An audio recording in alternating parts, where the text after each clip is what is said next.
Welcome to your Rooted Rest ritual. Tonight, we gather the complete chronicle of Master Silas, the woodcarver of the High Ridge. This is the full cycle of the grain, from the first sharp cut of the ancient yew to the discovery of the fallen giant. We will traverse the frozen passes, seek sanctuary at the Abbey, and return to the solitude of the workshop where time is measured only by the shavings on the floor. But what does it mean to be truly rooted? How does the steady, percussive song of a chisel guide a wandering mind into the deep sleep it deserves?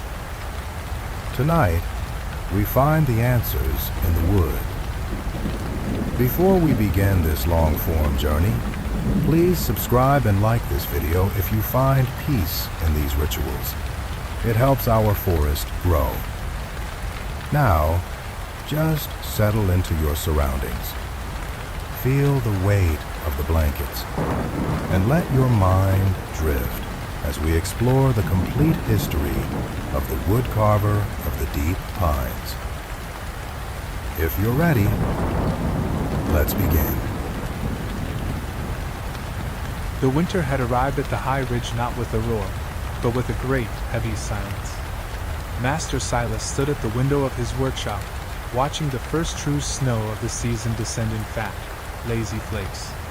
They settled upon the dark boughs of the surrounding pines, turning the world into a study of deep greens and brilliant, crystalline whites. Silas had lived on the ridge for 40 years, long enough to know the language of the timber and the temperament of the mountain wind. His workshop was a small, stout structure of stone and cedar, tucked into the lee of a granite outcropping. Inside, the air was a rich, heady brewer sense, the sharp resin of pine, the mellow sweetness of aged oak, and the clean, medicinal aroma of beeswax.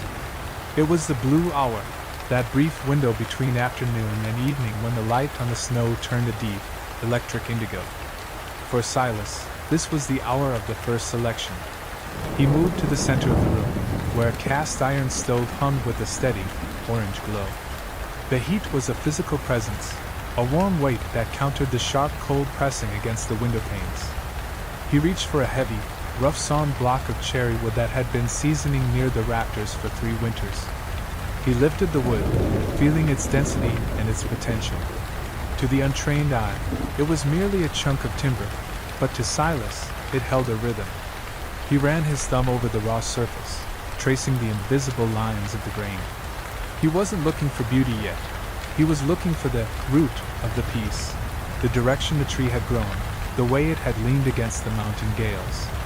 Listen to the wood, his own master had told him decades ago. The tree has already done the hard work of growing. Your job is simply to help it finish its thought.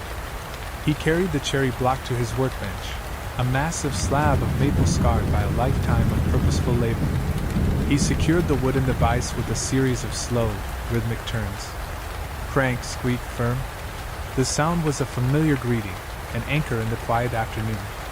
Silas reached for his draw knife. The steel was cold, but the wooden handles, turned from applewood, were smooth and warm from years of use. He positioned the blade at the edge of the block. He took a breath, matching his movement to the rhythm of the falling snow outside. He pulled the knife toward him. Shahik. A long, curling ribbon of cherry wood peeled away, falling softly to the floorboards. It was a sound of release. Beneath the rough, weathered exterior, the wood revealed its true heart, a deep, warm cinnamon red, glowing in the lamplight. Silas repeated the motion. Pull, release, curl. Outside, the rain began to mix with the snow, a soft, rhythmic drumming against the cedar shingles of the roof. The sound was a constant, liquid white noise isolating the workshop from the rest of the world. Here, in this circle of lamplight, there was no past and no future, only the steady progress of the blade and the growing pile of fragrant shavings at his feet. He worked with a slow, deliberate pace. He was not in a hurry to find the shape. He was simply getting to know the material. Every stroke revealed a new layer of the tree's history, a tight cluster of rings from a lean year of drought, a wide, generous stretch from a season of rain. He thought of the ridge itself, the way the roots of the pines gripped the stone, holding fast while the branches swayed in the storms. To be rooted did not mean to be stagnant. It meant to have a foundation so secure that you could afford to be flexible. Silas paused, his breath visible in the cooling air away from the stove. He picked up a handful of the fresh shavings, pressing them into his palm. They were soft, resilient, and carried the life force of the forest. He closed his eyes for a moment, letting the sound of the rain on the roof and the scent of the cherry wood wash over him. The first ritual of the evening was complete. The wood was anchored. The outer layer was gone. The heart was exposed. He set the draw knife down and turned toward the stove to add a fresh log of birch. The fire snapped and popped in response, casting dancing shadows of chisels and mallets against the timber walls. The night was growing long, and the work of the grain had only just begun.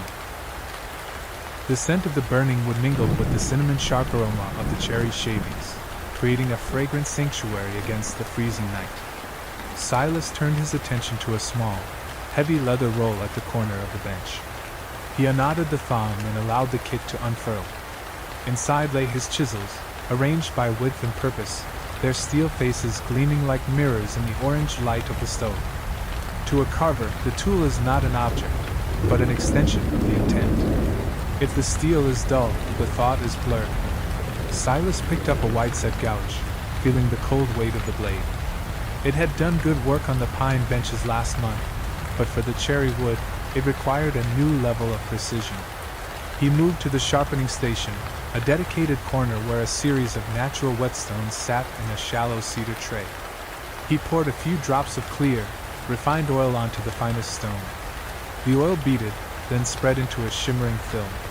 Silas positioned the blade at a precise angle, his movements guided by decades of muscle memory. Swish, swish, swish. The sound was a high-frequency whisper, a metallic song of refinement. He did not press hard. He allowed the stone to do the work, trusting in the slow, rhythmic friction. Outside, the rain had turned fully back to snow, a silent, heavy descent that seemed to press the very air into stillness. The workshop felt like a wooden ship floating on a white sea, isolated and safe. Silas wiped the blade with a piece of silk, then tested the edge against the hair on his forearm. The steel was now scary sharp, as his master used to say, capable of severing a fiber without crushing it. He returned to the cherry block, which sat waiting in the vise like a silent student. He positioned a gouge at the top edge, where he intended to begin the hollow of the bowl.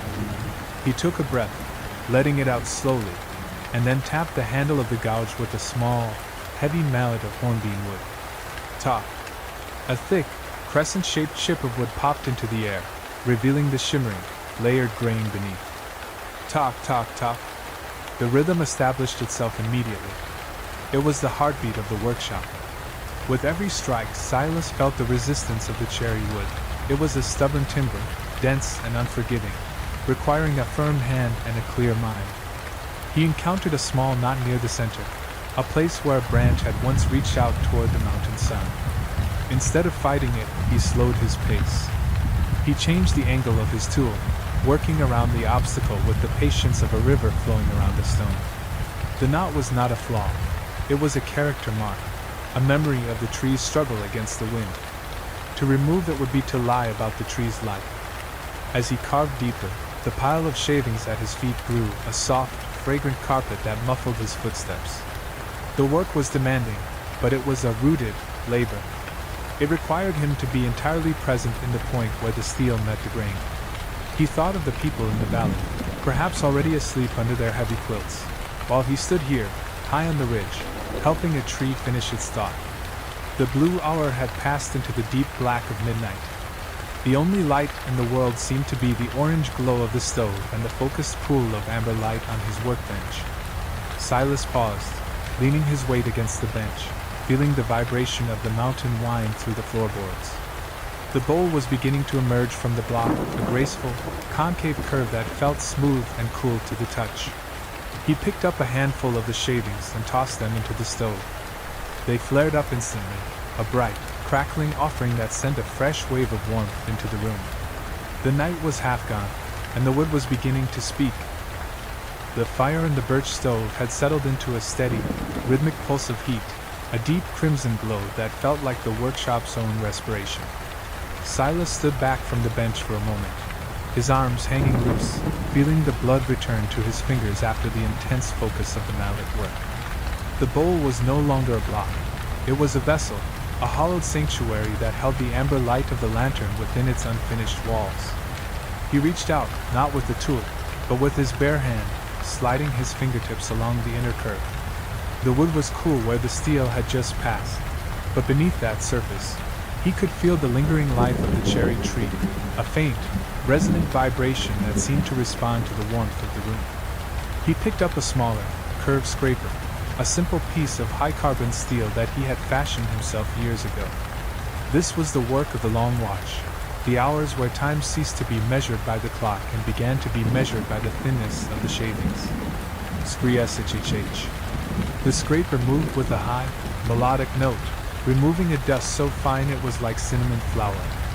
It hung in the air for a second before settling onto the darker mounds of curls already on the floor. Silas focused on a specific area near the base where the grain took a sharp, beautiful turn, a place where the tree had once twisted to avoid the shadow of a larger neighbor.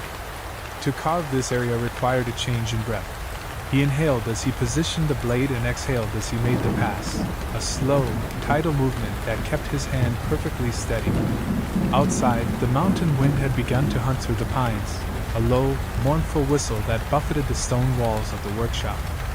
A fine drift of snow had begun to pile up against the bottom of the door, sealing the room in a natural insulation of the white. Silas welcomed the isolation. He felt like a monk in a scriptorium, though his parchment was timber, and his ink was the natural oils of the wood. He moved his focus to the exterior of the bowl, turning the vise with a slow, deliberate creak. The outer surface was still rough, marked by the deep bites of the draw knife from the first hour. Now, he would introduce the block plane. He set the blade to a shallow depth, barely a hair's breadth of steel exposed. Shut-up.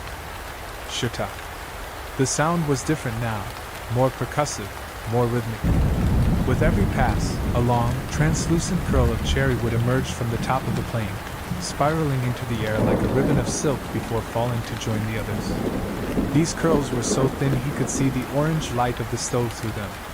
He thought of the roots of the cherry tree, how they had once moved through the dark earth with this same slow, unstoppable persistence, finding their way around granite and through clay to find the mountain springs.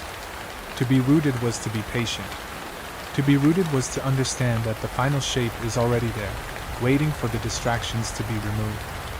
He paused to check the wall thickness, using his thumb and forefinger as a living caliper. He moved from the rim down toward the base, feeling for any inconsistency, any hidden weight that didn't belong. He found a slight heaviness on the western side of the bowl. He addressed it not with frustration, but with a quiet nod of recognition. The wood was telling him where it needed to be lighter. He worked for another hour in this state of active rest, his mind clear of the valley's worries, his hands moving in a dance of precision and grace. The pile of shavings now reached his shins, a soft, aromatic sea that muffled the sound of the wind. He felt a deep sense of companionship with the tools, the wood, and the silence. The bowl was beginning to take on a life of its own, a smooth, elegant curve that reflected the stillness of the midnight ridge. He set the plane down and reached for a piece of dried sharkskin, an ancient substitute for sandpaper. The texture was rough and honest. As he began the first stage of the final smoothing, the sound changed again, a low, rhythmic hush-hush-hush that matched the sound of the snow brushing against the window pane. The night was at its deepest point, the hour where the soul is most receptive to the quiet. Silas closed his eyes, letting his hands guide the work, trusting the memory of the grain and the wisdom of the ridge. He was no longer just making a bowl. He was participating in a ritual as old as the mountain itself. The texture of the cherry wood had transformed under the dried sharkskin, moving from the ridged honesty of the plain to a velvet-like softness that seemed to pull the lantern light deep into its fibers. Silas set the skin aside, his fingertips tingling with the memory of the friction. Now came the stage that required the most profound stillness, the burnishing. He reached into a small, velvet-lined wooden box on the high shelf and retrieved a stone he had found in a mountain stream 20 years ago. It was a piece of black basalt, perfectly egg-shaped, one to a mirror finished by centuries of rushing water. This was his most trusted finisher. He held the stone in the palm of his hand for a moment, letting the warmth of his skin transfer to the cold mineral. Slide, press, rotate. The sound changed yet again. It was no longer a cutting or a scratching sound, but a silken, rhythmic slide, a low-frequency hum that vibrated through the workbench and into his chest. This was the whisper of the stone. As he pressed the basalt against the rotating bowl, the wood cells were not removed, but compressed, laid flat in a single direction, creating a surface so dense and smooth it began to glow with a dull, internal luster. He followed the spiral of the grain, moving from the rim down into the deepest curve of the hollow. He thought of the mountain itself, how the glaciers had burnished the granite peaks, smoothing away the jagged edges through the slow, heavy passage of time. To be rooted was to endure the pressure until the beauty within was revealed. Outside, the wind had finally exhausted itself, leaving a silence so heavy it felt as though the workshop had been buried beneath 1,000 feet of wool. The only sound in the universe was the shhh slide of the stone. Silas paused at a single, thick log of oak to the stove. The birch had burned to a bed of glowing white embers, and the oak would provide the steady, long-lasting heat needed for the final hours of the watch. He watched the first blue flames lick around the new timber, a ritual of renewal that kept the frost from the corners of the room. He then moved to the small iron tripod sitting on the edge of the stove. In a heavy copper pot, he began the preparation of the finish, a mixture of refined walnut oil and pure yellow beeswax. He used a small wooden stirrer to incorporate the wax as it melted, the scent of the summer meadow suddenly filling the winter workshop. This was the breath of the forest, a combination of the tree's juice and the bees' labor. He stirred with a slow, clockwise motion, watching the liquid turn from a cloudy gold to a brilliant, clear amber. It was a transition of clarity, a physical reflection of the mental state required for the work. He returned to the bench for one last pass with the basalt stone, his eyes tracing the way the light now danced across the rim. The bowl was no longer just a piece of cherry wood. It had become a repository of his patience, a physical vessel for the stillness of the ridge. He felt a deep sense of gratitude for the wood's cooperation, for the way it had yielded its knots and hidden its flaws to become something whole. The first hint of the false dawn began to touch the snow outside, a ghostly, violet light that made the trees look like silent sentinels. Silas stood at the threshold of completion, the bowl smooth and waiting, the oil warm and fragrant. He closed his eyes, centering his breath, preparing for the final ritual of the morning. Silas reached for a small, clean piece of undyed linen that had been warming on a stone near the stove. He folded the cloth into a tight, firm pad, a tool designed not to cut, but to nourish. He dipped the linen into the copper pot, watching as the pale fabric instantly darkened, saturated by the brilliant, amber mixture of walnut oil and beeswax. The liquid was warm, nearly the temperature of his own blood, and as he lifted it, the steam carried a concentrated essence of the high summer, the memory of nectar and the deep pulse of the sap. He approached the bowl, which sat in the center of the bench like a silent, waiting vessel. He made the first contact at the very center of the hollow. Hush, hush. The sound was a soft, liquid sigh as the thirsty cherry wood drank the oil. The transformation was instantaneous and breathtaking. Where the oil touched, the wood did not just darken, it awakened. The pale, velvet surface transformed into a deep, translucent mahogany, the grain lines flaring into life like hidden lightning caught in amber. Silas worked in widening circles, moving from the center toward the rim, his hand following the spiral he had carved hours before. The warmth of the oil allowed it to penetrate deep into the fibers, sealing the wood from the inside out, a ritual of protection that would last for a century. He moved with a slow, hypnotic rhythm, his breath steady and synchronized with the circular motion of his arm. Outside, the ghostly violet of the false dawn had deepened into a rich, glowing rose gold. The light began to crawl across the snow-covered ridge, catching the tips of the pines and turning them into flickering candles of green and white. Inside the workshop, the orange glow of the oak fire met the incoming morning light, creating a spectrum of warmth on the workbench. Silas turned the bowl, applying the finish to the exterior, watching as the light danced across the burnished surface. The basalt stone's labor was now fully revealed. The surface was so smooth it acted like a mirror, reflecting the flickering embers of the stove and the emerging blue of the sky.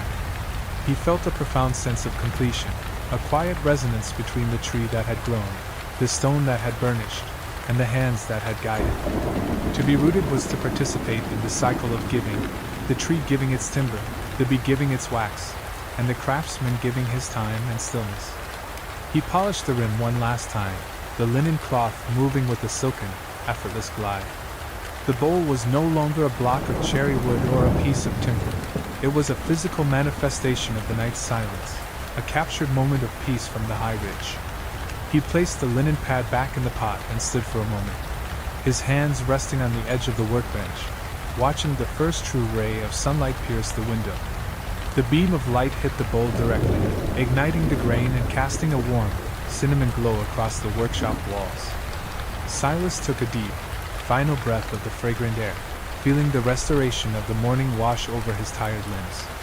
He lifted the bowl gently and placed it on the high shelf in the window, where the cold morning air would help the wax cure into a hard, protective luster.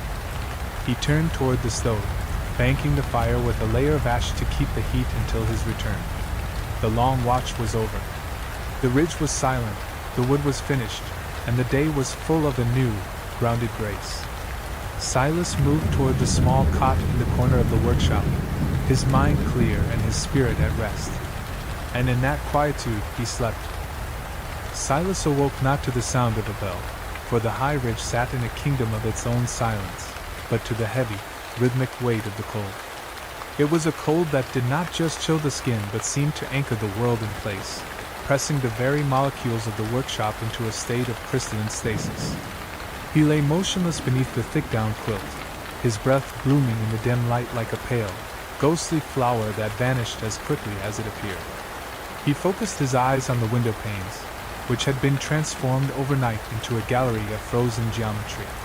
The frost did not just cloud the glass, it had grown in fractal ferocity, forming silver ferns, jagged mountain peaks, and delicate, translucent feathers that mirrored the very grain of the cherry wood he had spent the night before refining. He felt the residual ache in the webbing of his thumbs, a deep, pulsing hum of the muscles that had gripped the gouge and the mallet.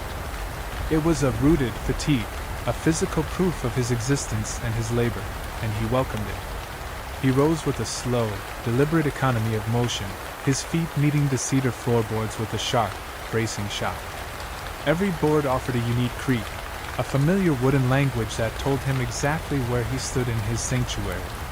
He moved toward the cast iron stove, which sat like a dormant beast in the center of the room. He knelt before it, the cold of the stone floor seeping into his knees, and began the ritual of the rebirth. He used a forged iron poker to stir the white ash, revealing the small, glowing rubies of the banked embers that had survived the long watch of the night.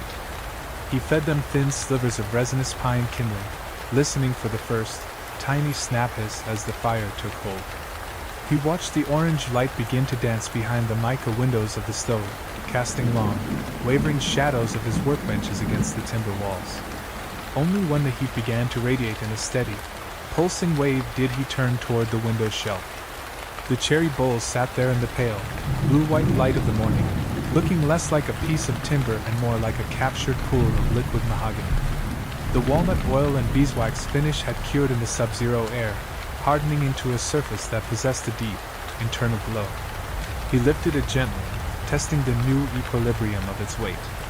It was lighter than the raw block had been, its moisture surrendered to the ritual of the shavings, yet it felt more substantial in its purpose. He ran the pad of his thumb along the rim, feeling the absolute transition between the inner hollow and the outer curve, a line of perfect, silent intention. But as the morning light grew stronger, piercing through the frost patterns on the glass, he saw the necessity of the completion.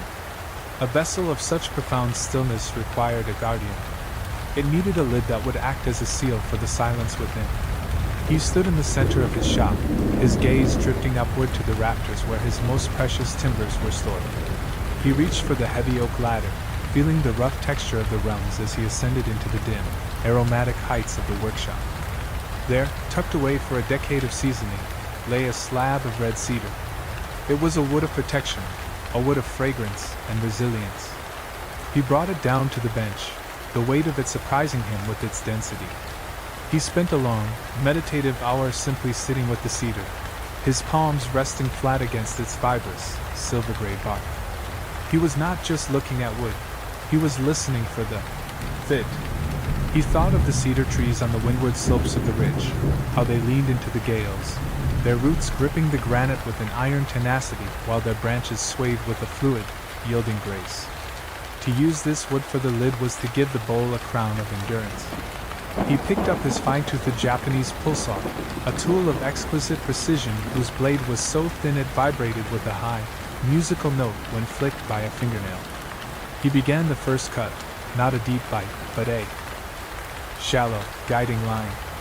Scrish-scrawl. Scrish-scrawl. The sound was a rhythmic, whispering friction, removing a fine, violet-tinted dust that filled the air with a scent so powerful it felt like a physical presence. A mix of old earth and sharp, clean mountain air.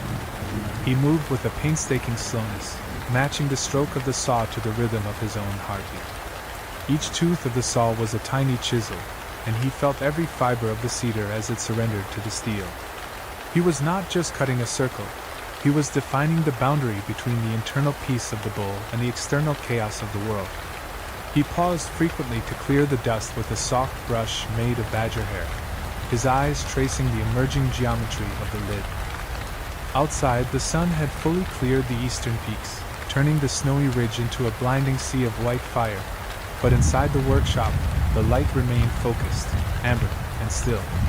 Silas felt a deep, resonant connection to the very soul of the craft, a rhythmic devotion that transcended the cold. The lid began to emerge as a low, graceful dome, a mirror of the ridge itself, and as the afternoon light began to turn the cedar shavings into a golden haze, Silas knew that the covenant between the heart and the shield was finally being forged.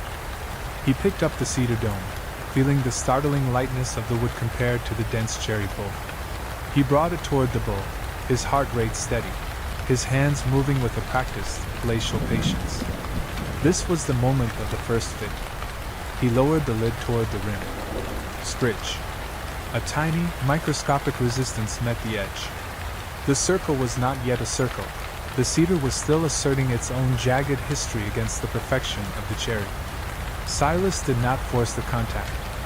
He withdrew the lid and held it up to the light, peering along the edge with one eye closed. He was looking for the high spots, the tiny swells in the grain that his fingers had felt but his eyes had yet to see. He reached for a small, curved block plane, the blade adjusted to remove a shaving so thin it was like the wing of a moth. Hush. Hush. With every pass, the violet-scented cedar fell away in translucent curls. To be rooted was to find that fit, not just between wood and wood, but between the soul and its purpose. Silas returned the lid to the bowl. Slide. Press. The resistance was less now, but the fit was still loud. It possessed a slight, wooden chatter when rotated. Silas took a piece of charcoal from the stove and lightly rubbed the rim of the bowl. He replaced the lid and gave it a single, deliberate turn. When he lifted the lid, the high spots on the cedar were marked in black, a map of the work remaining. He spent the next 3 hours in this repetitive loop: mark, observe, plane, test. Time ceased to exist as a linear concept. It became a spiral, drawing him deeper into the center of the task. The sound of the wind returned, a low, rhythmic sigh through the pines, but it was no longer a disturbance. It was the workshop's own respiration. Silas focused on the mark of the charcoal, his fingers moving over the cedar like a blind man reading Braille. He was looking for the point where the wood would finally hold the silence. The afternoon light shifted, moving across the workbench in a slow, golden tide, catching the dust motes in a vertical dance. He made the final pass with the plane, the blade barely touching the surface.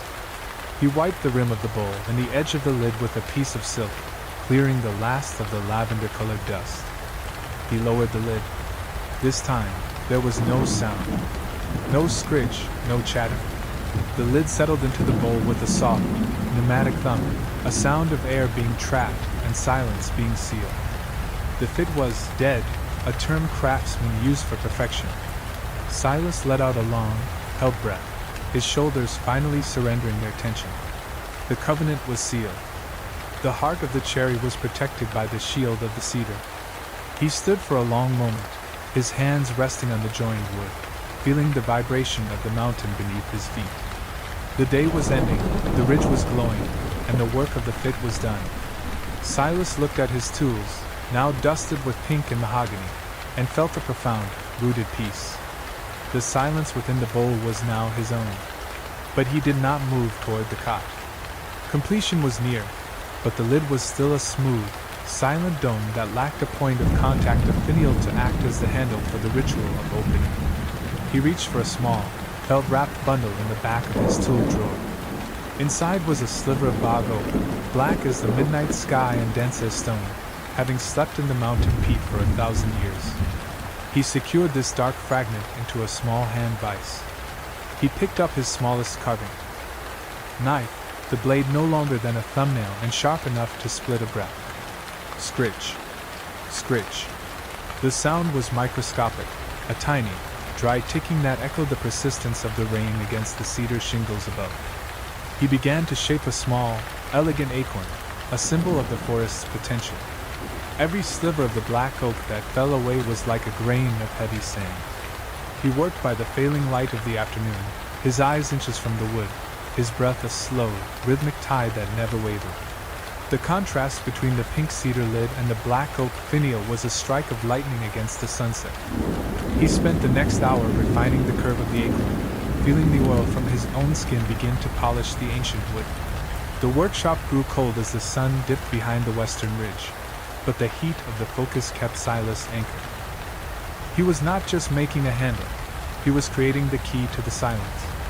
Silas held the small, black acorn finial between his thumb and forefinger, feeling the incredible, ancient density of the bog oak. It was wood that had slept in the mountain peak for 1,000 years, a dark fragment of a world that existed before the first stone of the abbey was ever poured. To the touch, it felt cold and heavy, more akin to obsidian than timber, and as he held it, he felt the immense weight of the time it had carried in the dark. He reached for a small, brass-bound hand gimlet, its steel tip as fine as a needle and its wooden handle worn to a dark luster by the palms of his ancestors. He positioned the cherry bowl and the cedar lid together on the maple workbench, ensuring the alignment was so precise that the grain of the cedar seemed to flow naturally from the rim of the cherry.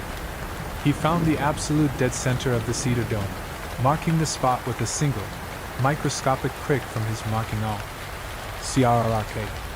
The sound of the gimlet entering the cedar was a dry, protest-filled crunch, a sharp, rhythmic contrast to the silken shavings of the night before. Silas turned the tool with a slow, agonizingly steady pressure, his eyes locked on the verticality of the shaft, his mind focusing on the invisible line that would join the heart to the crown. To be rooted was to ensure the center held, even when the material resisted. He felt the steel bite deeper, spiraling into the fragrant, pink heart of the cedar, the resistance varying as the tip passed through the winter and summer growth rings.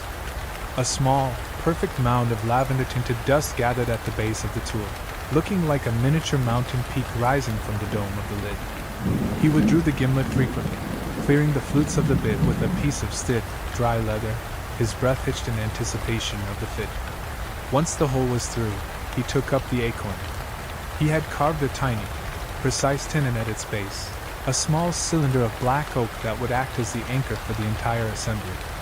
He offered the tenon to the hole. Push. Twist. It was tight, too tight, the cedar refusing to yield its center to the ancient guest. He did not force the contact. He knew that force was the enemy of the fit. He took a scrap of fine sharkskin and gave the black tenon a single, circular pass, removing a layer of wood so thin it was invisible to the eye. Hush. He tried again. This time, the ancient oak met the mountain cedar with a muted, pneumatic click, a sound of absolute finality and peace. The black finial stood stark and defiant against the pale pink of the lid, a tiny dark seed atop a mountain of light, representing the potential held within the silence.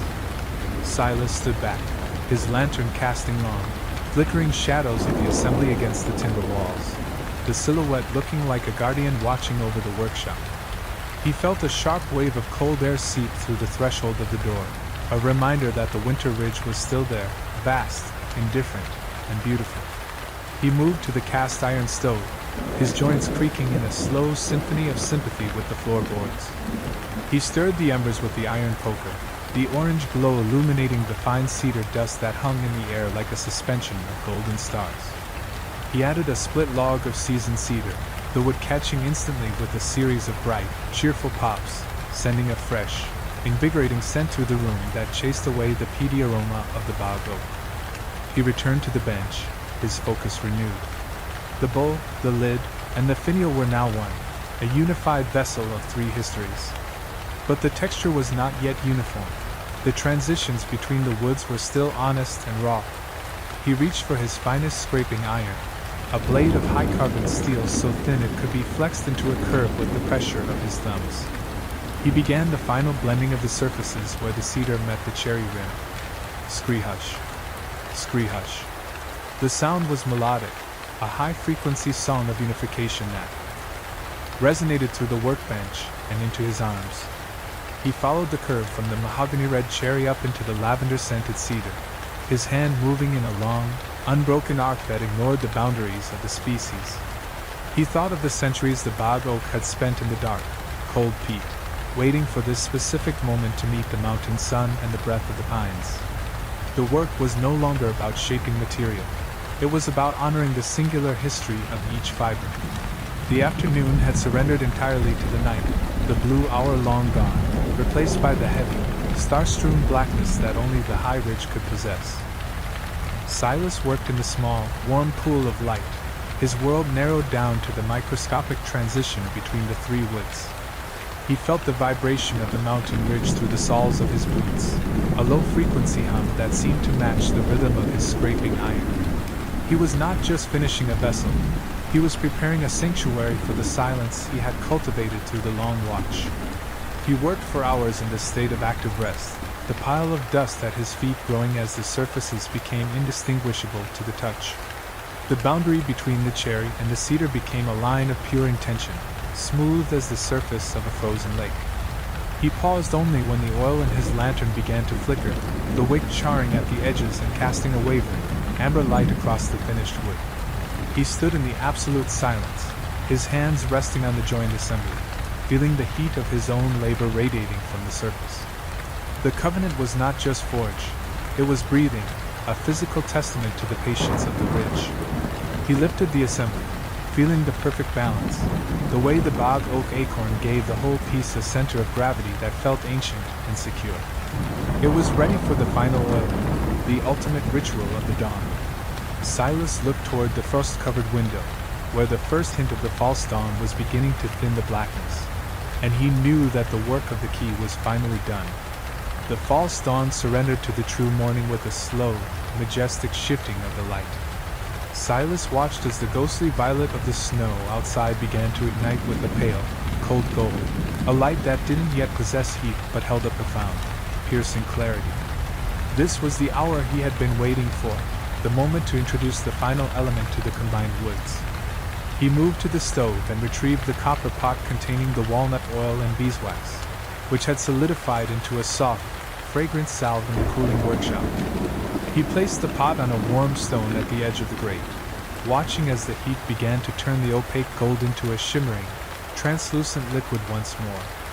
The scent of the summer meadow, the concentrated breath of the forest, rose in a gentle plume of steam, filling the workshop with the promise of renewal. Silas took a fresh piece of clean, white linen and approached the workbench.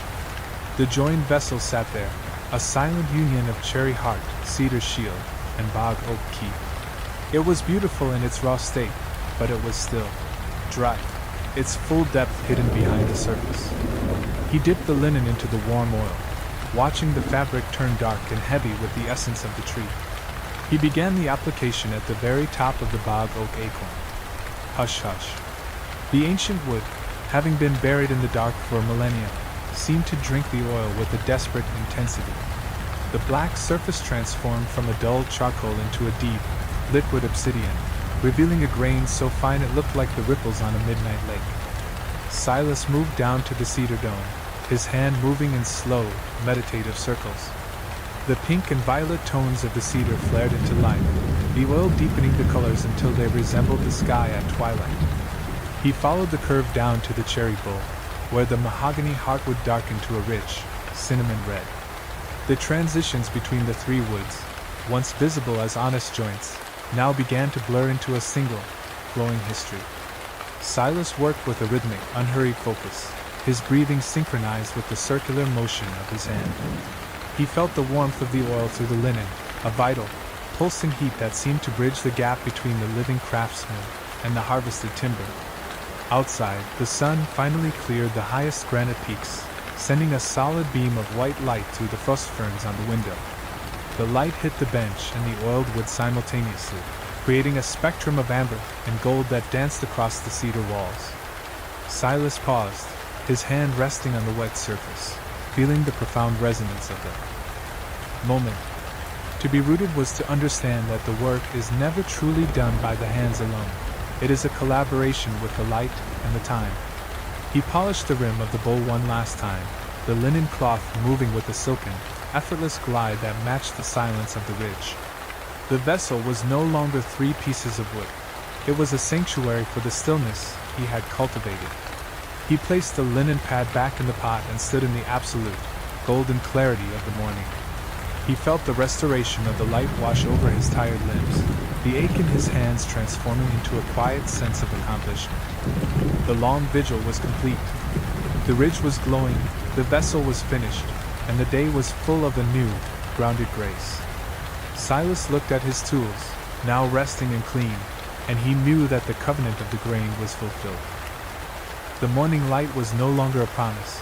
It was a presence, filling the workshop with a clarity that made every speck of cedar dust look like a floating grain of gold. Silas stood at the edge of his workbench, his hands resting on the maple surface, looking down at the sea of shavings that had accumulated over the long watch. The floor was buried ankle-deep in curled ribbons of cherry, pink flakes of cedar, and the dark, sand-like grains of the ancient bog oak. To an outsider, it was debris. To Silas, it was the fragrant history of the night's devotion. He reached for a large broom made of bundled birch twigs, its handle worn to a silver sheen by his own palm. He began the ritual of the clearing. Swish, hush. Swish, hush. The sound was a rhythmic, sweeping sigh that echoed the waves on the distant abbey shore. He moved with a slow, deliberate grace, gathering the curls into a soft, aromatic mound in the center of the room. He felt the springy resistance of the wood beneath the broom, a textured carpet that muffled the sound of the morning. He did not treat these remains with haste. They were the exhale of the timber, and they deserved their own moment of recognition. He knelt beside the mound, taking a large handful of the mixed shavings and pressing them to his face. The scent was overwhelming, a concentrated perfume of mountain winter, summer sap, and the deep, peaty memory of the earth. He carried the first bundle to the large storage bin near the stove. These would not be discarded. They would serve as the tinder for the next project, a cycle of heat and light that ensured nothing was truly lost. He thought of the roots of the pines outside, how they took the fallen needles of the year before and turned them into the strength of the new bough. To be rooted was to understand the value of the spent things. As the floor emerged from beneath the shavings, the workshop seemed to grow larger, more silent, and more expectant.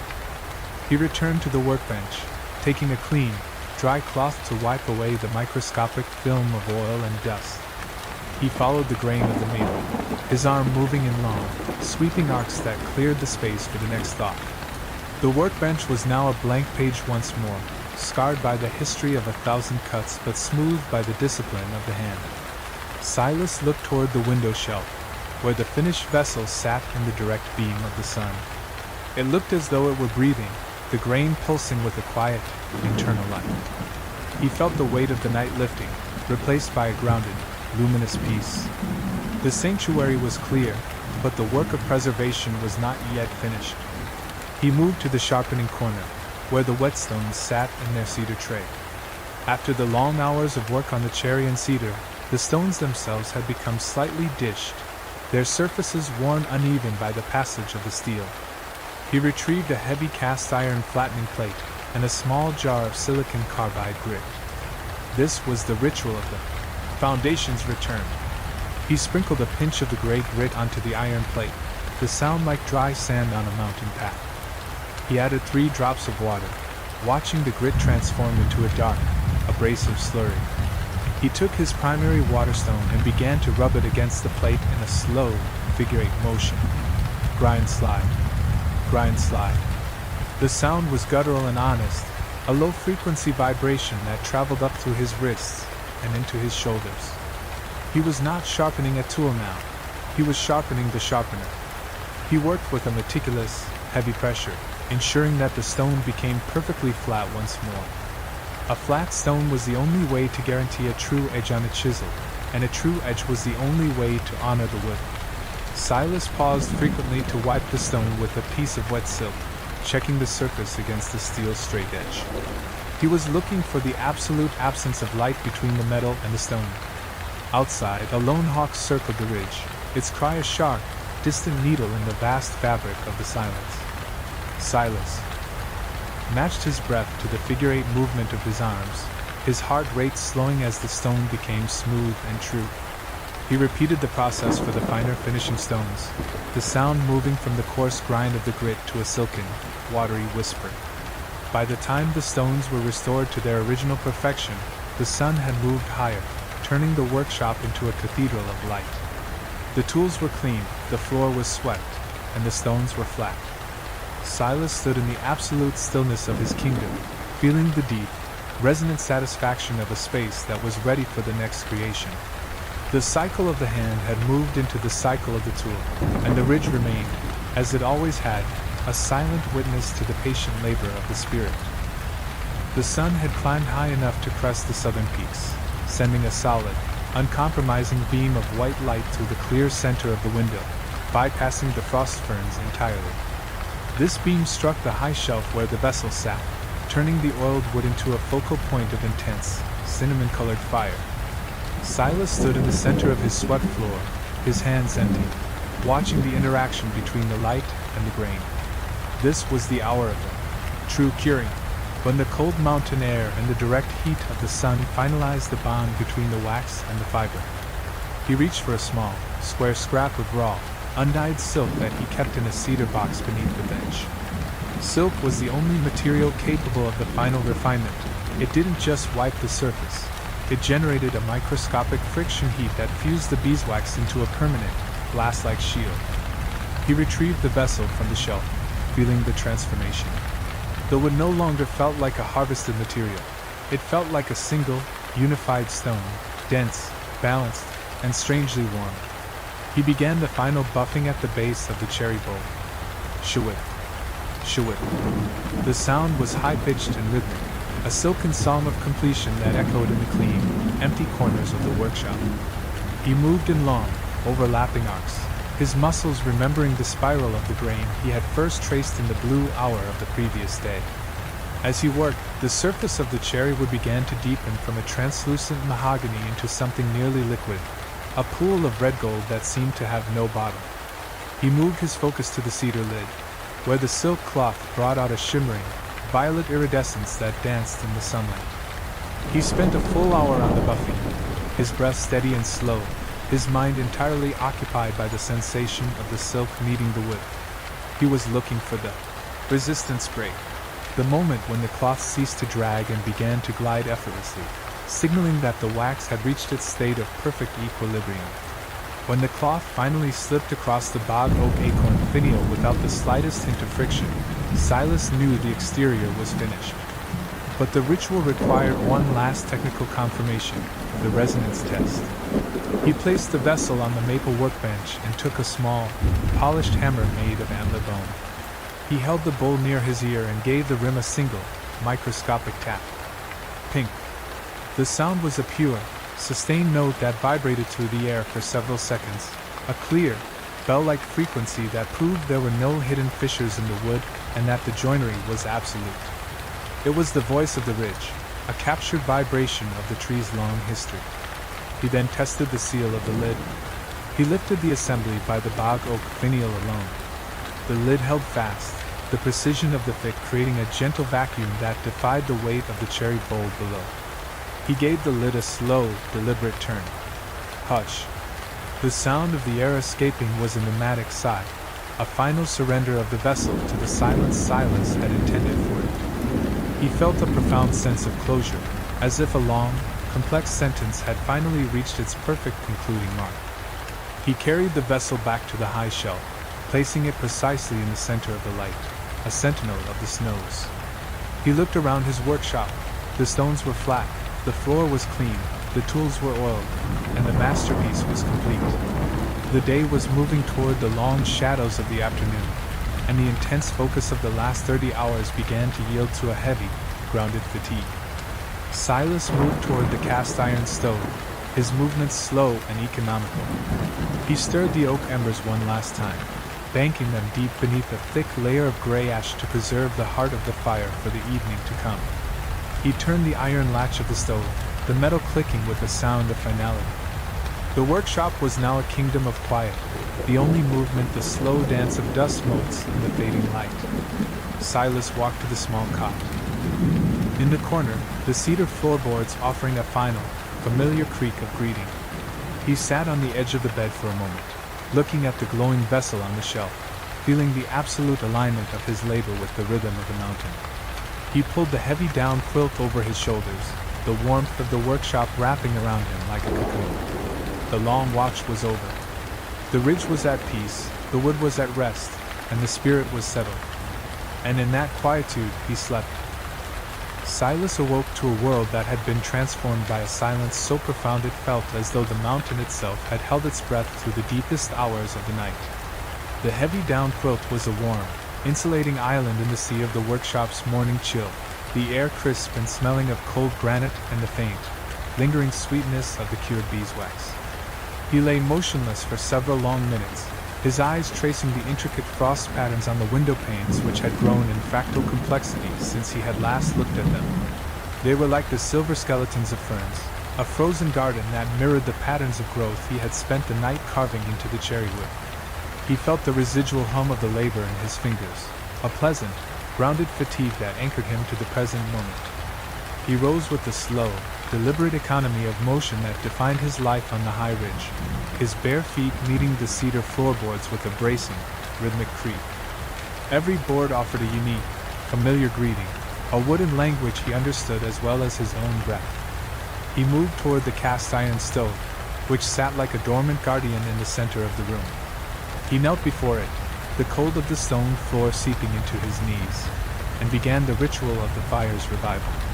He used a forged iron poker to stir the white ash, revealing the small, glowing rubies of the banked embers that had survived the long watch.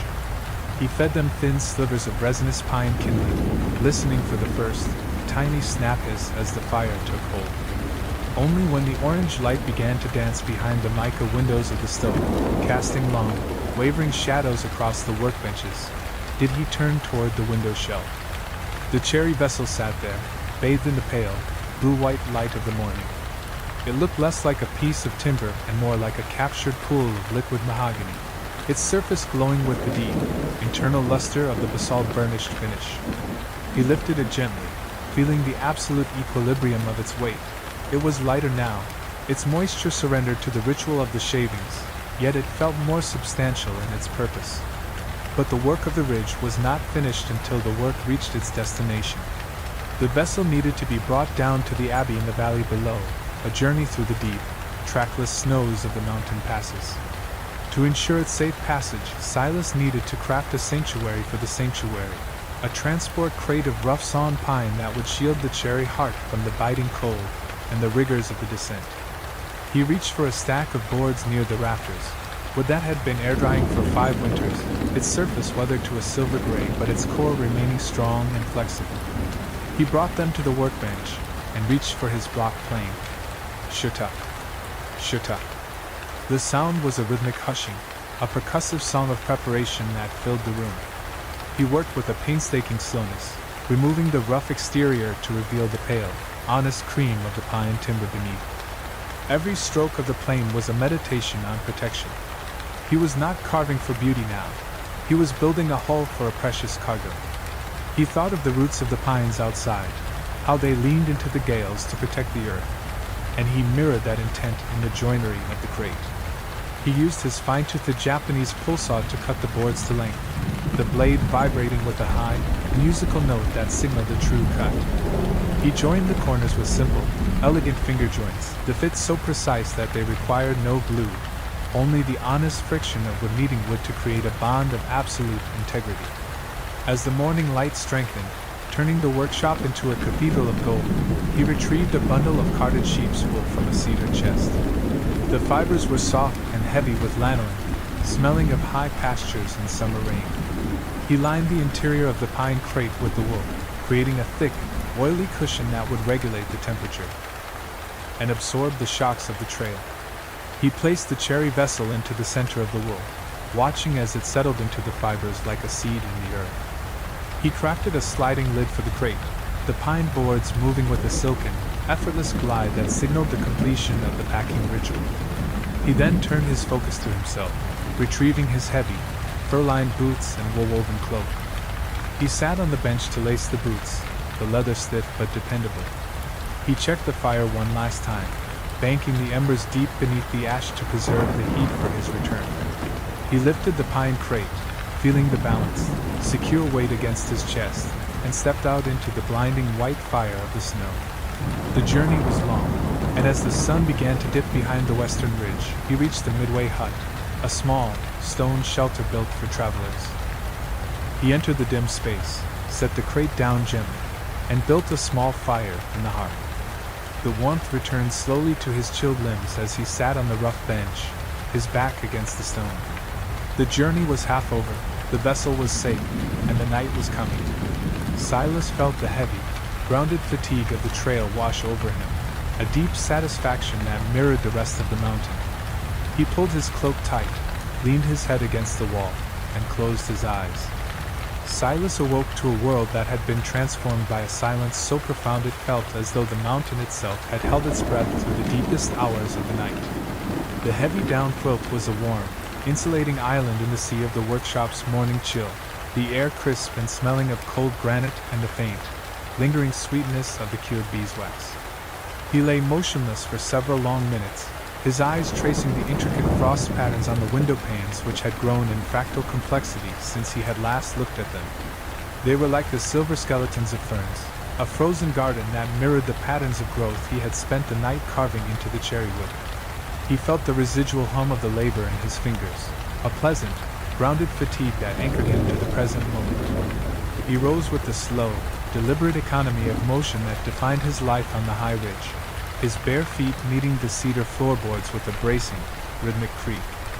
Every board offered a unique, familiar greeting, a wooden language he understood as well as his own breath. He moved toward the cast-iron stove, which sat like a dormant guardian in the center of the room. He knelt before it, the cold of the stone floor seeping into his knees, and began the ritual of the fire's revival. He used a forged iron poker to stir the white ash, revealing the small, glowing rubies of the banked embers that had survived the long watch. He fed them thin slivers of resinous pine kindling, listening for the first, tiny snap hiss as the fire took hold.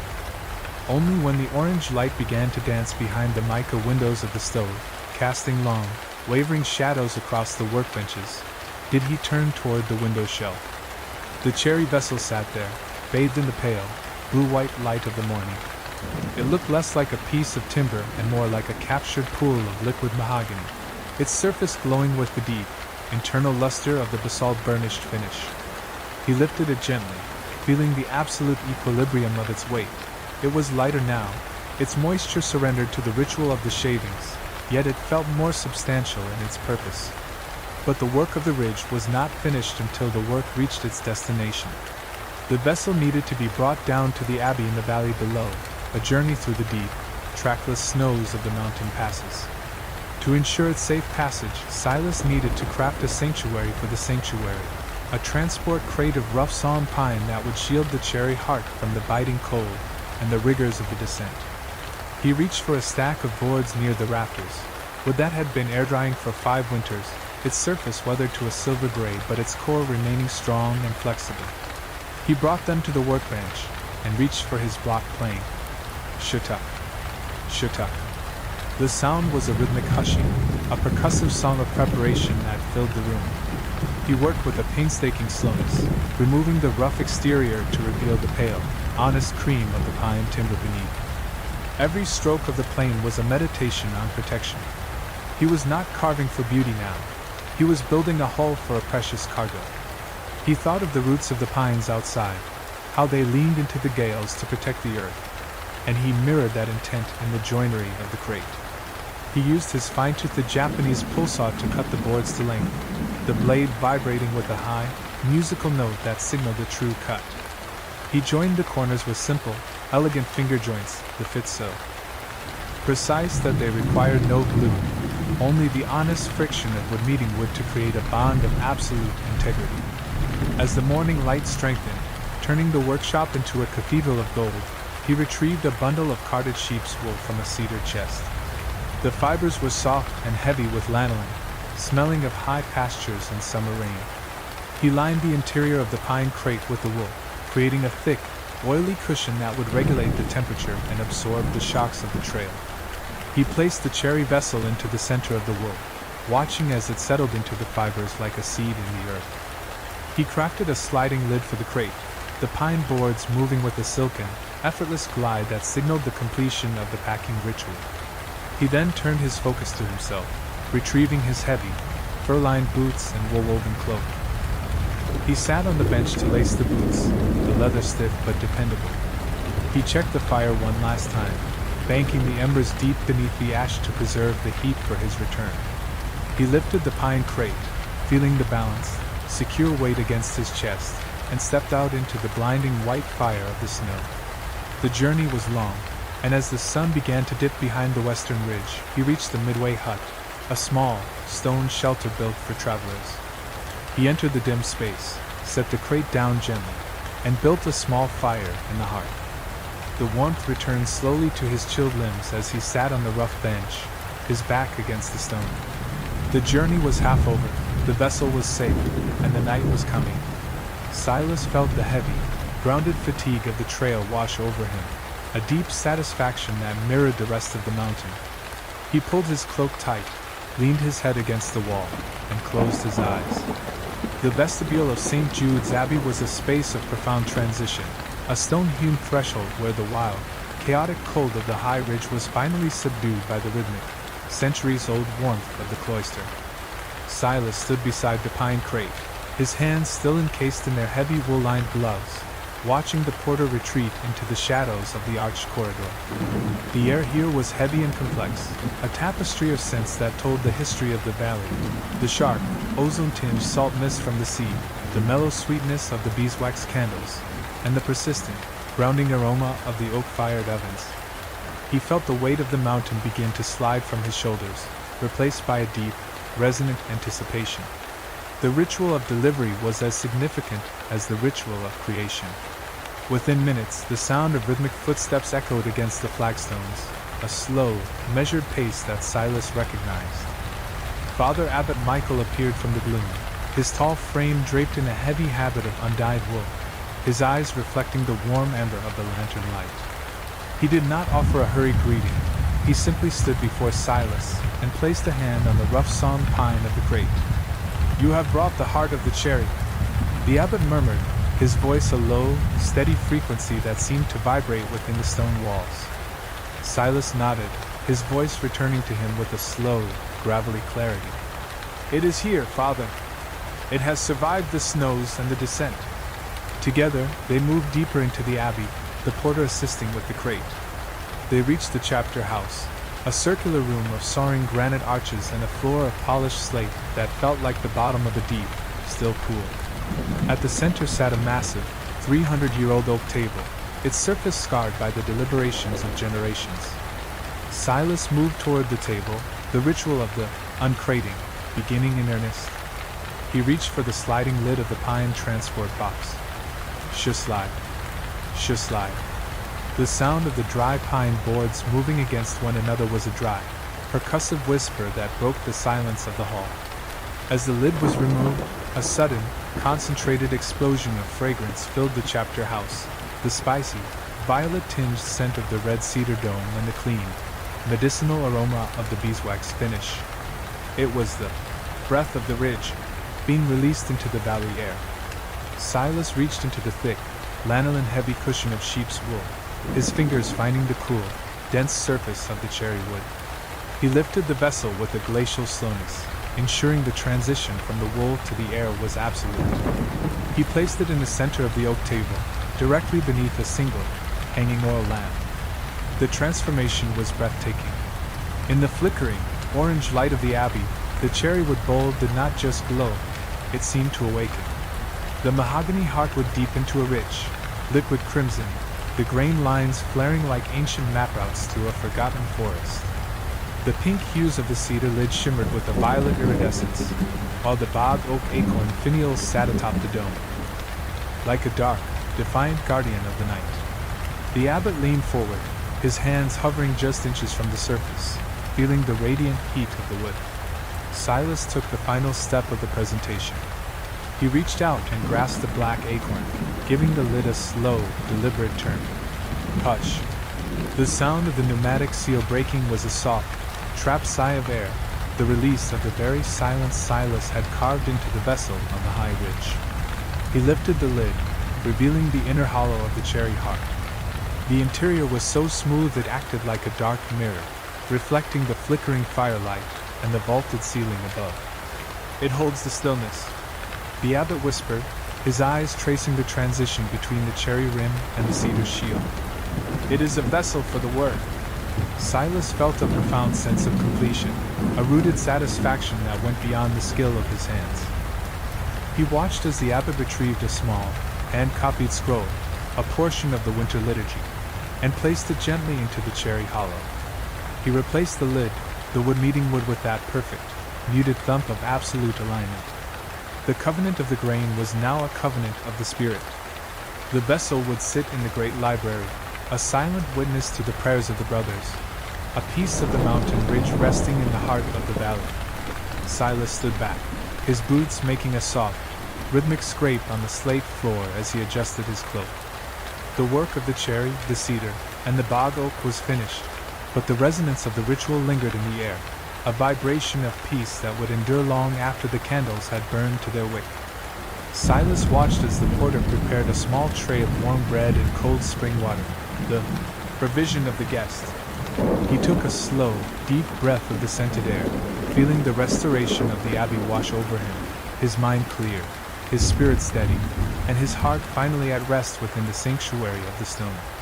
The simple meal of bread and water settled within Silas, a grounded sustenance that matched the weight of the slate beneath his boots. He watched the abbot depart, the heavy wool of his habit whispering against the flagstones as he disappeared into the shadows of the great library. Silas was alone now in the chapter house, the cherry vessel sitting on the oak table like a silent beacon of his night's labor. He reached out and touched the maple surface of the table, feeling the incredible density of a wood that had seen 3 centuries of use. It was different from his own workbench, less scarred by sharp steel, more worn by the soft pressure of human hands and the weight of ink. He felt a deep, resonant transition occurring within himself. The active rest of the woodcarver was shifting into the receptive rest of the guest. The porter returned, carrying a small iron key that looked as old as the foundations of the abbey themselves. The abbot thought you might wish to see the timber crypt before you retire, Master Silas. The porter whispered, his voice a dry rustle in the vaulted room. There are pieces there that have not seen the sun since the second spire was built. Silas felt a spark of professional curiosity pierce through his heavy exhaustion. He followed the porter down a narrow, winding staircase carved directly into the living bedrock of the cliff. The temperature dropped with every step, the air becoming heavy with the scent of damp lime and the deep, cold musk of ancient timber. They reached a massive oak door reinforced with rusted iron bands. The key turned with a heavy, satisfying clunk thud that echoed through the stone passages. Inside, the timber crypt was a cathedral of wood. Massive beams of valley oak, slabs of dark walnut, and planks of wild pear were stacked in precise, breathing rows. The light from the porter's lantern danced across the dusty surfaces, revealing the silver-gray patina of decades of seasoning. Silas walked into the narrow aisles, his hand trailing over the wood. This was timber that had grown in the sheltered, fertile soil of the valley. Its history was one of steady rain and long summers, making it denser and more predictable than the wind-tortured cherry of the high ridge. He stopped before a slab of black walnut, its bark thick and deeply furrowed like the hide of a mountain beast. He knelt beside it, his thumb finding a raw edge where the sapwood met the heartwood. Top. He tapped the wood with his knuckle. The sound was deep, hollow, and resonant, like a distant drum buried in the earth. It was perfectly seasoned, its moisture surrendered so slowly over 50 years that the fibers had become a single, stable crystalline structure.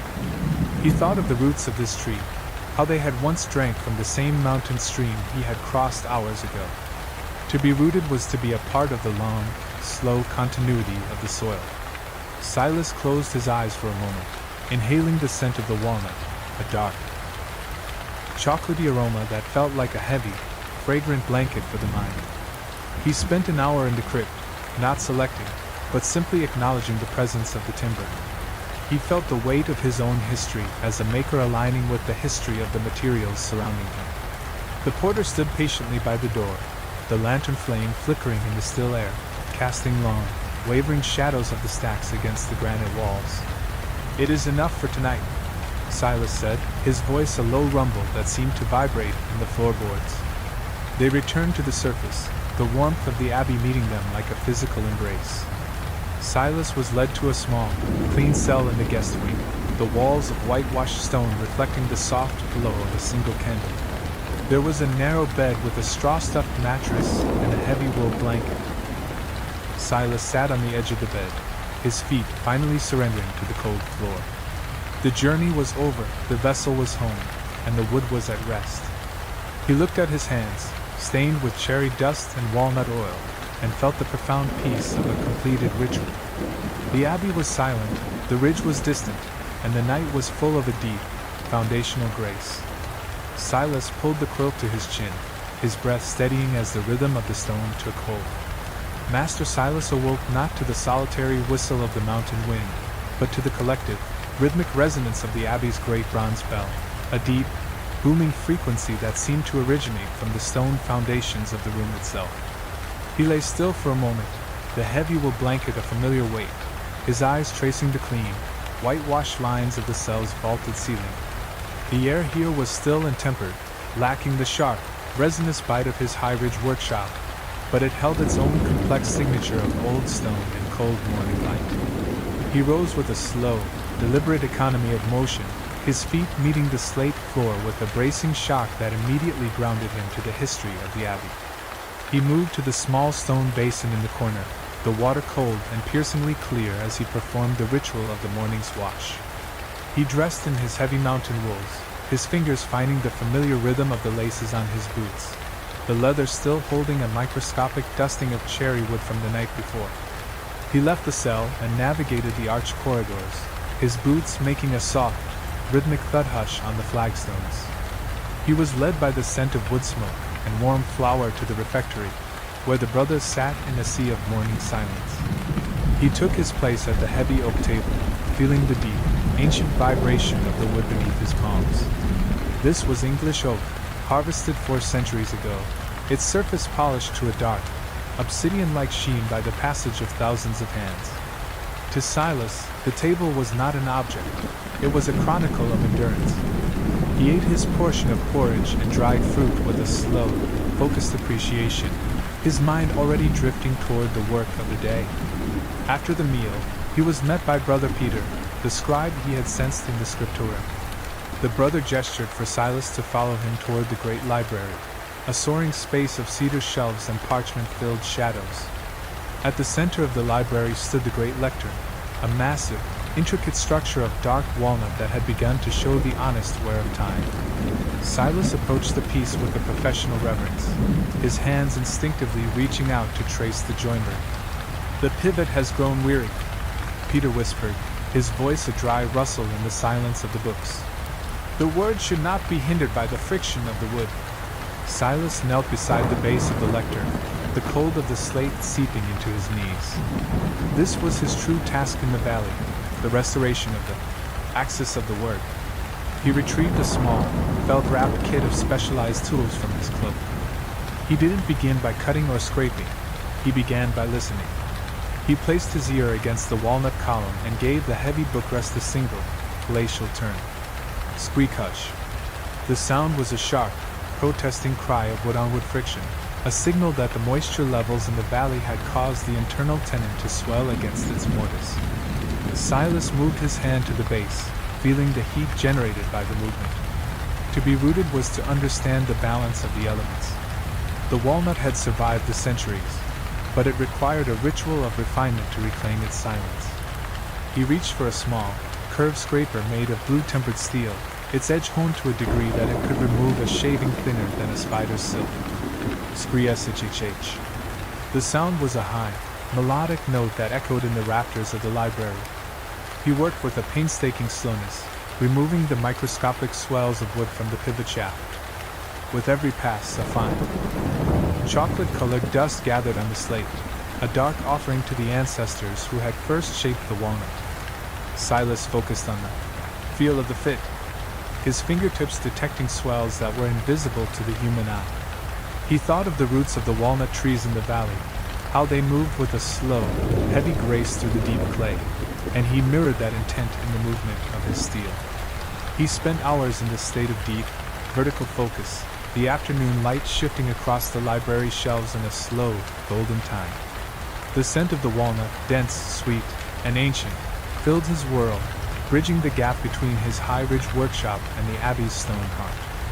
He paused only to wipe the shaft with a piece of raw silk, checking the surface against the light for any hint of a shadow. He was looking for the dead center, the point where the weight of the book would be supported by nothing but the perfection of the geometry. He returned to the base, applying a single, microscopic drop of refined linseed oil to the pivot. He replaced the bookrest and gave it a turn. This time, there was no sound. No squeak, no protest. The walnut moved with a silken, pneumatic glide, a silent rotation that felt like the movement of the stars through the midnight sky. Silas stood back, his hands resting on the edge of the lectern, feeling the profound restoration of the order. The axis was true, the wood was silent, and the ritual was complete. He looked toward the high windows, where the first hint of the violet hour was beginning to touch the glass, and he knew that the work of the valley was as holy as the work of the ridge. He felt the heavy, grounded fatigue of the task wash over him, a deep satisfaction that mirrored the stillness of the books surrounding him. Silas packed his tools with a slow, rhythmic precision, his mind clear and his spirit at rest.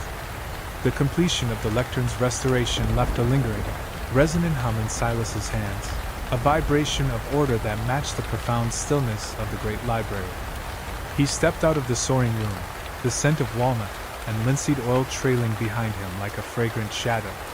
The arched corridors of the Abbey were now awash in a deep, transitional gold as the sun began its final descent toward the sea, casting long, rhythmic bars of shadow across the flagstones.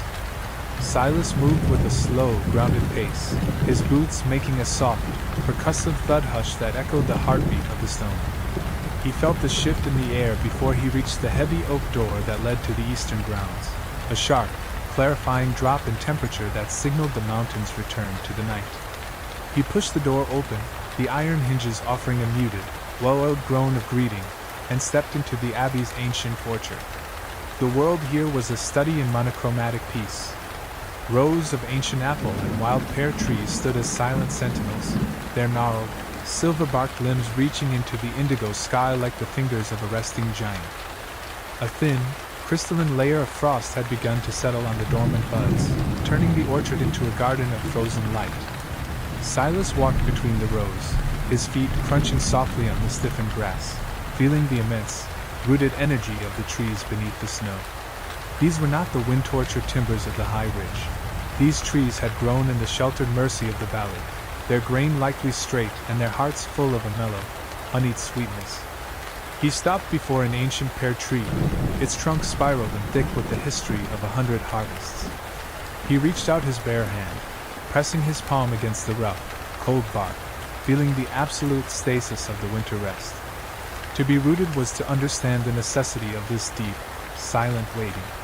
He closed his eyes, matching his breath to the slow respiration of the orchard, inhaling the sharp ozone of the sea and the damp, heavy scent of the sleeping earth. He moved his fingers over a pruning scar on the pear tree, recognizing the mark of a previous keeper, a clean, honest cut that had healed into a smooth, protective burrow. He felt a profound sense of companionship with the makers who had tended this ground before him, their labor hidden in the very structure of the wood. As the violet hour deepened, turning the snow between the trees into a sea of soft lavender, Silas retrieved a small, horn-handled knife from his belt. He didn't cut. He simply cleared a small patch of moss from a low-hanging branch, revealing the pale, dormant wood beneath. He was not here to harvest, but to listen to the voice of the sap as it retreated to the roots. He spent a long, meditative hour in this state of observation, his mind clear of the day's technical demands, his spirit anchored to the rhythmic endurance of the orchard. The silence was absolute, broken only by the distant, rhythmic boom of the surf against the abbey cliffs. Silas felt the weight of his own fatigue finally beginning to manifest, a heavy, grounded tiredness that felt like a reward for the day's devotion. He turned back toward the abbey walls, the stones now glowing with a faint, residual warmth from the day's sun. He navigated the darkened cloisters, guided by the flickering amber light of the wall-mounted oil lamps, until he reached the refectory. He sat in the shadows of the high-backed oak bench, accepting a bowl of simple, warm root vegetable broth and a heel of dark bread. The warmth of the food traveled to him like a slow tide, softening the ache in his hands and steadying the rhythm of his heart. He ate with a quiet, focused gratitude, his mind already drifting toward the small, whitewashed cell in the guest wing. He rose from the table, his movements slow and economical, and walked the final corridor of the day. Inside his cell, the single candle on the desk had burned low, casting a soft, golden aura against the granite walls. He removed his heavy mountain boots, the leather creaking in the silence, and felt the bracing cold of the slate floor against his feet. He performed the final ritual of the evening, washing his face in the stone basin, the water clear and piercingly cold. He lay down beneath the heavy wool quilt, the weight of it an immediate comfort that seemed to pin him to the bed. He watched the last flicker of the candle flame dance against the ceiling, a tiny, rhythmic pulse of light in the vast darkness of the abbey. He thought of the cherry vessel on the library shelf, the walnut pivot of the lectern, and the dormant pear trees in the orchard, all of them resting in the same shared silence. Silas felt the deep, restorative darkness of the night gather around him like a familiar cloak. The work of the valley was finished, the tools were stilled, and the ridge was a distant, peaceful memory. He closed his eyes, his breath slowing to match the rhythm of the stone foundations, and in that quietude, he slept. Silas awoke to the persistent, low-frequency vibration of the abbey's morning bell, not the sharp, alarming toll of a warning, but the deep, resonant humdrum that signaled the world's return to order. He lay still beneath the heavy wool quilt, his eyes tracing the joints of the whitewashed stone walls. The air in the guest cell was tempered and still, a stark contrast to the wild, hunting winds of the high ridge that usually acted as his alarm. He felt a profound sense of physical restoration. The ache in his palms had subsided to a dull, satisfied warmth, and his breath did not bloom in a frost cloud as it did in his own workshop. He rose with a slow, deliberate economy of motion, his bare feet meeting the slate floor with a bracing shock that grounded him to the foundation of the abbey. He performed the ritual of the wash at the stone basin, the water clear and cold, shocking the last remnants of sleep from his spirit.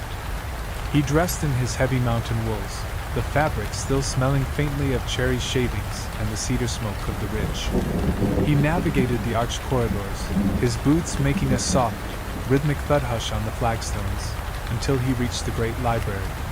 There, bathed in the pale, blue-gold light of the valley morning, sat the cherry vessel he had delivered. It looked immovable on its shelf, a captured moment of mountain silence resting in the heart of the stone sanctuary. Father Abbot Michael was already there, standing near the great lectern Silas had restored the day before. He gestured for Silas to follow him once more, leading him back down the winding stairs to the heavy, iron-banded door of the timber crypt. The key turned with that familiar, heavy clunk thud, and the scent of ancient, seasoned wood rushed out to greet them. The abbot led him past the stacks of walnut and oak to a small, velvet-shrouded niche in the very back of the vault. He pulled the fabric away to reveal a single, thick slab of ancient yew. It was wood that defied the eye, dense as iron, colored like a bruised sunset with streaks of deep violet and burnt orange. This was harvested from the great grove before the first stone of the abbey was ever laid. The abbot whispered, his voice a dry rustle in the cool air. It has been waiting 300 years for a hand that understands the fit.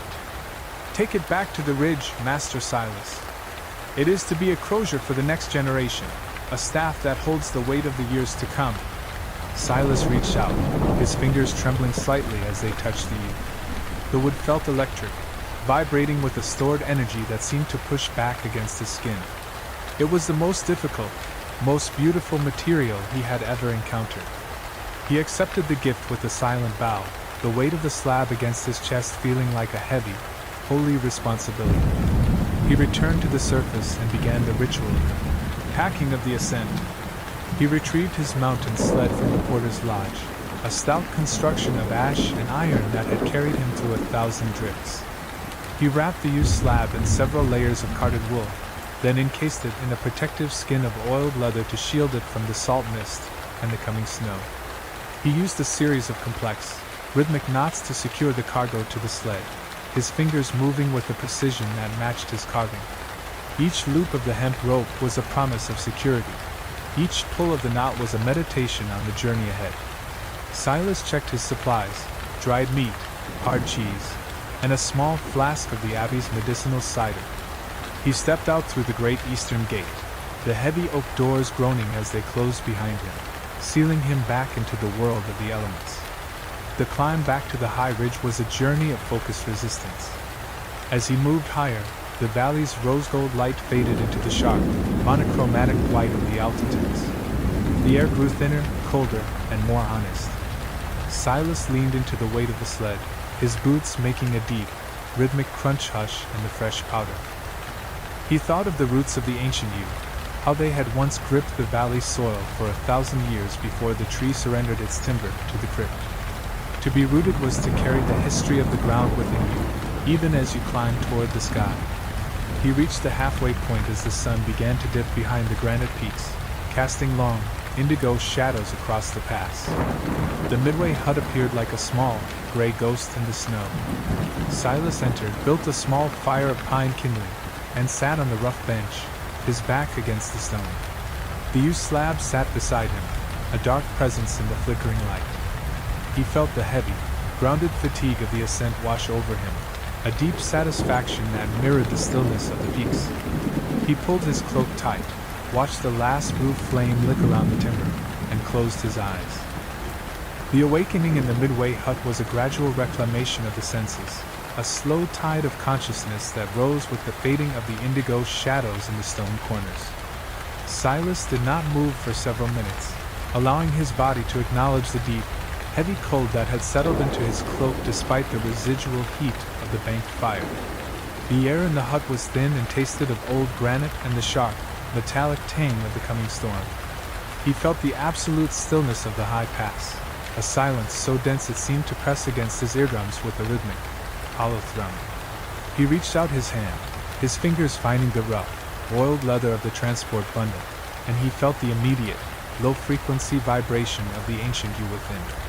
It was as if the wood were a living heart, waiting for the return of the mountain light. Silas rose with a slow, grinding effort, his joints singing a quiet song of resistance that mirrored the creak of the mountain itself. He did not rush the morning. He performed the ritual of the internal fire, drinking a small measure of the abbey's medicinal cider and eating a piece of the hard, salt-cured cheese. The warmth traveled through him like a slow fuse, igniting his resolve for the final, most treacherous leg of the ascent. He shouldered the sled straps, feeling the weight of the used slab settle against his spine like a heavy, holy promise. Stepping out of the hut, he was met by the crest wind, a razor-sharp gale that didn't just blow, but seemed to scour the landscape, lifting the fine, crystalline powder into swirling ghosts of white. The light was a flat, uncompromising silver that erased the distance, leaving Silas in a world defined only by the next 10 feet of the trail. He began the step of the summit, a rhythmic, focused crawl through the drifts where his breath became a visible, percussive counting of the seconds. Crunch hush. Crunch hush. The sound of his boots in the fresh snow was the only anchor in the whiteout. He thought of the roots of the pines that lay buried beneath him, how they gripped the frozen stone with a strength that defied the gales, and he drew that same anchored energy into his own legs. As he crossed the spine of the sky, the narrowest point of the ridge, the wind reached a high, melodic shriek that vibrated through the metal runners of the sled. Silas leaned into the pressure, his world narrowed down to the sensation of the hemp rope biting into his shoulders and the persistent, electric hum of the U at his back. He felt a profound sense of isolation, yet it was an isolation that brought a piercing clarity. Here, on the threshold of the heights, the valley was a distant dream and the workshop was the only reality that remained. He saw the first dark outcropping of the granite sentinel, the rock formation that guarded the lee of his workshop, and he felt a surge of grounded relief. The final 100 yards were a battle of pure endurance, his muscles burning with a pleasant, honest fire that countered the freezing spray. He reached his own door, which was nearly buried beneath a 3-foot drift of powder. He retrieved a small, iron-shod spade from the sled and began the ritual of the opening. Shovel scrape. Shovel thud. The sound was a familiar percussive greeting, a declaration of his return to his kingdom. He cleared the threshold, the eyes snapping away from the frame with a sound like a small rifle shot. He pushed the heavy cedar door open, the hinges offering a deep, resonant groan of welcome that vibrated in the floorboards. Inside, the workshop was a sanctuary of frozen fragrance. The scent of cherry, cedar, and bog oak dust had been captured by the cold, waiting for the return of the heat. Silas entered, pulling the sled and its precious cargo behind him, and closed the door against the hunting wind. The click of the iron latch was a sound of absolute safety. He moved immediately to the cast iron stove, his movements now energized by the familiarity of the space. He cleared the white ash and built a foundation fire of resinous pine knots and heavy oak splits. He watched the first orange tongues of flame lick the mica windows, the light beginning to dance across the tool racks and the workbenches. As the temperature began to rise, chasing the frost ferns from the corners of the ceiling, Silas turned his attention to the sled. He began the unmasking of the gift, his fingers moving with a painstaking slowness over the complex knots he had tied in the valley. He released the leather skin, then the layers of lanolin heavy wool, until the ancient yew slab lay exposed on the maple workbench. In the flickering firelight of his own shop, the wood looked different, more dangerous, more beautiful. The violet and orange streaks in the grain seemed to pulse with the incoming heat, the fibers expanding with a microscopic, percussive sound that only a carver's ear could detect. Silas stood before the workbench, his hands resting on the cool, dense surface of the timber, feeling the immense weight of the 300 years it had spent waiting for this moment. He was home. The ridge was roaring outside, the stove was humming within, and the yew was ready for the first cut. He felt the heavy, grounded fatigue of the climb begin to transition into the maker's vigil, a state of alert, rhythmic readiness that preceded the birth of a masterpiece. He took a slow, deep breath of the warming air, his mind already tracing the first line of the crozier. Silas stood before the maple workbench, his hands hovering inches above the ancient yew slab, feeling the radiant heat of the workshop meet the deep, stored cold of the timber. The maker's vigil had taken hold of him, a state of narrow, intense clarity where the howling mountain gales outside were reduced to a distant, irrelevant hum. The yew was a formidable opponent. It was wood that had survived centuries of valley storms and 300 years of stone-bound seasoning in the abbey's crypt.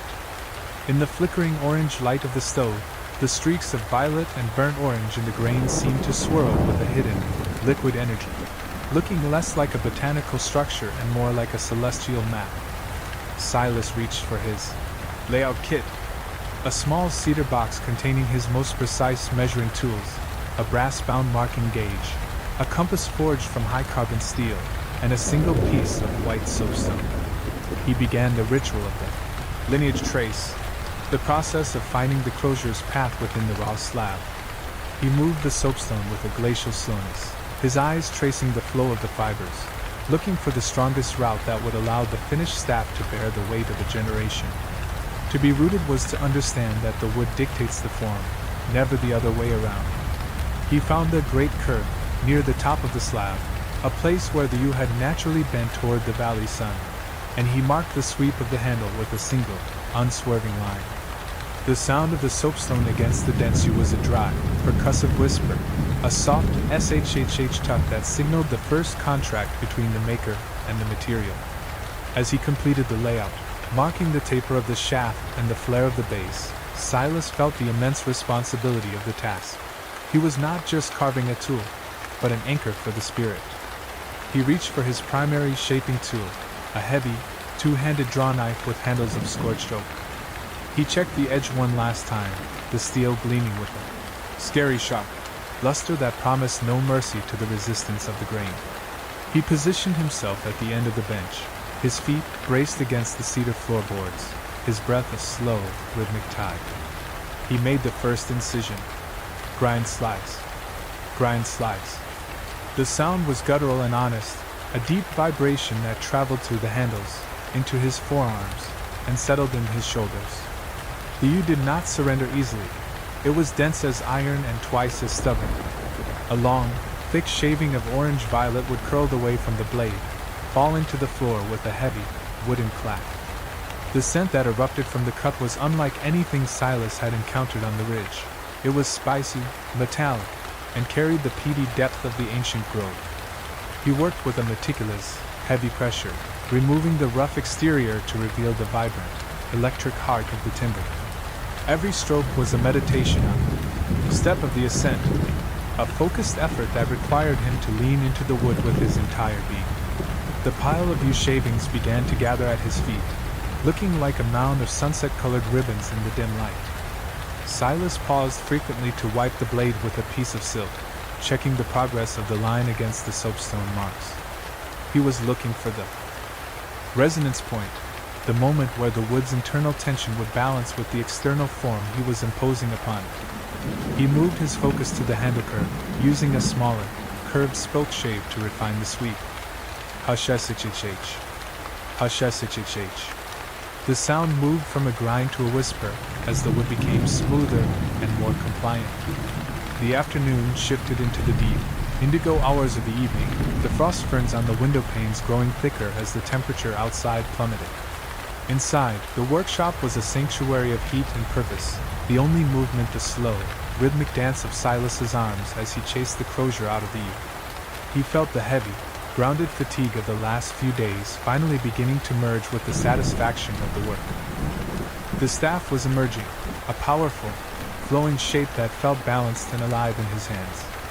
He made one final, sweeping pass along the length of the shaft, the blade moving with a silken, effortless glide that signaled the end of the primary shaping.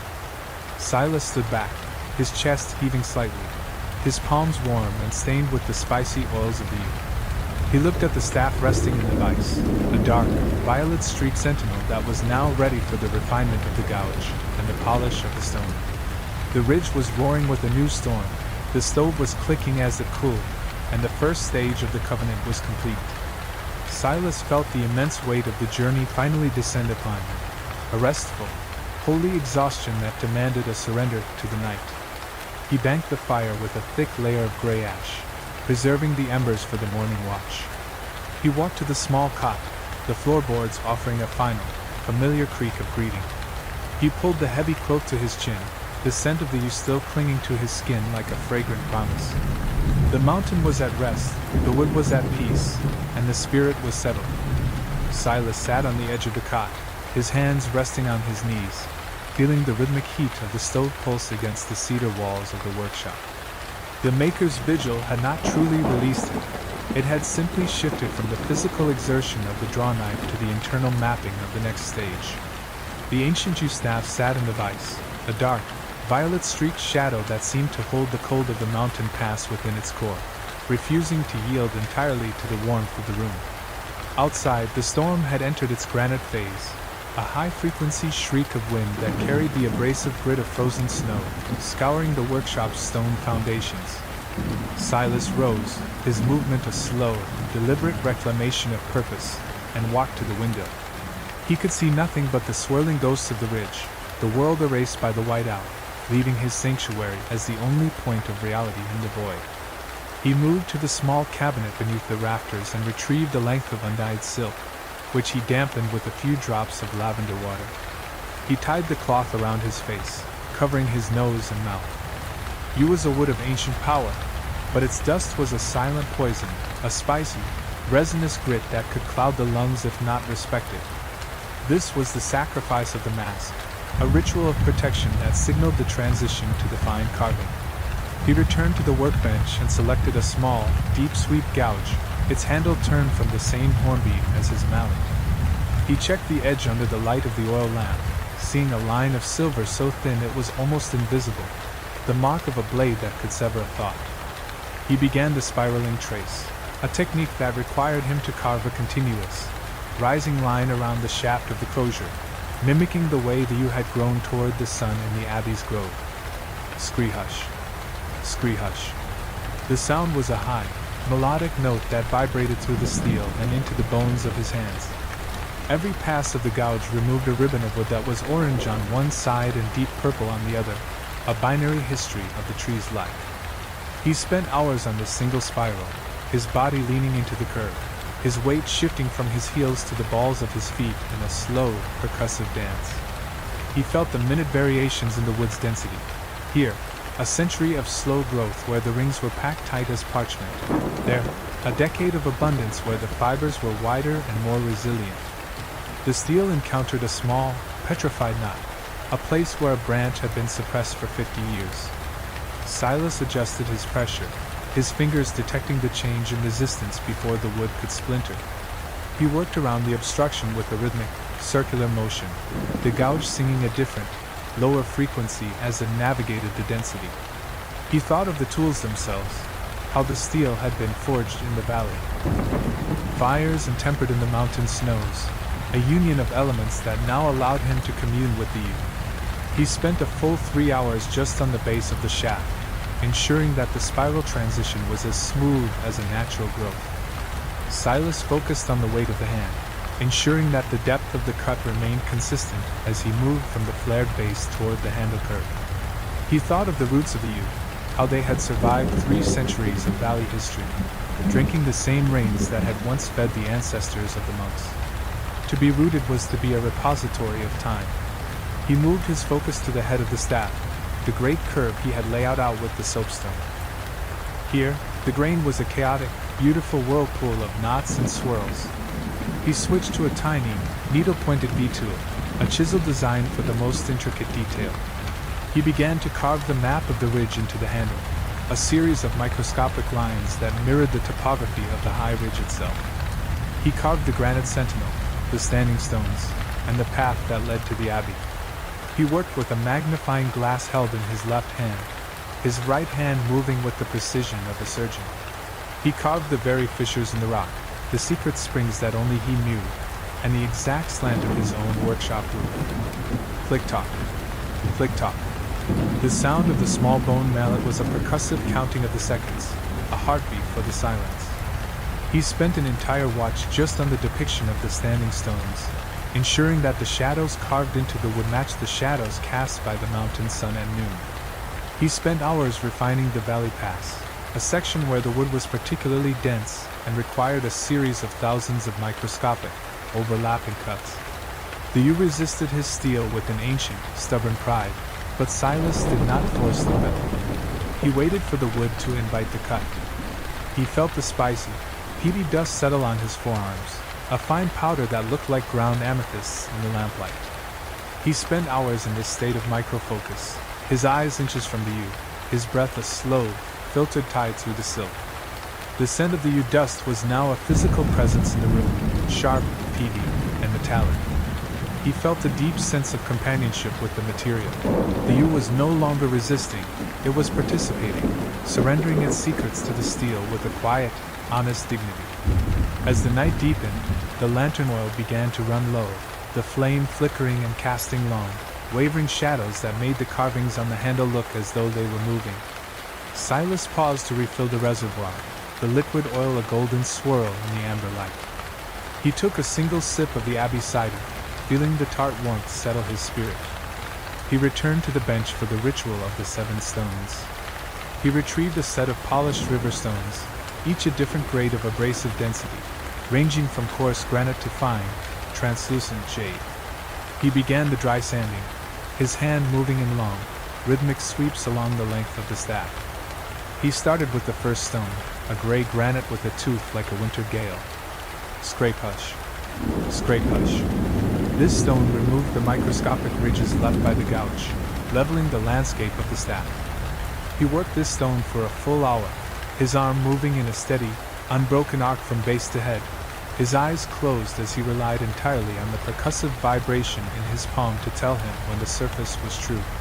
Every 20 minutes, he would stop to wipe the gray dust away with a piece of rabbit felt, checking the honesty of the plane against the light. Then came the second stone, a brown sandstone that smelled of the riverbank. This stone began to close the pores of the U, turning the rough surface into a tactile map of endurance. He spent another hour on the shaft alone, his movements synchronized with the rhythmic hum-thrum of the stove. The sound of the sandstone was a softer, more gravelly whisper, a percussive song of transition.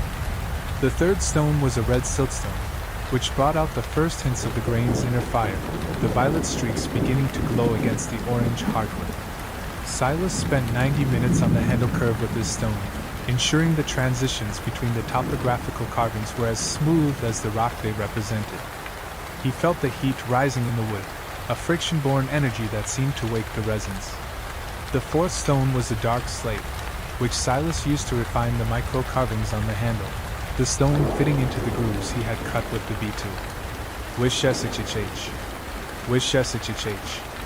The sound was becoming smoother, more liquid, a percussive whisper that seemed to echo the sound of the rain against the cedar shingles. He worked the slate for 2 hours, his fingers cramping slightly but his mind remaining clear and anchored. The fifth stone was a pale quartz, which generated a slight friction heat, drawing the natural oils of the U to the surface. He felt the wood become slick and responsive, a living thing beneath his palm. He worked the quartz in tight, circular motions for 2 hours, watching as the wood began to develop a deep, internal shimmer. The scent changed here, moving from peaty to a sweet, resinous perfume that signaled the wood's surrender.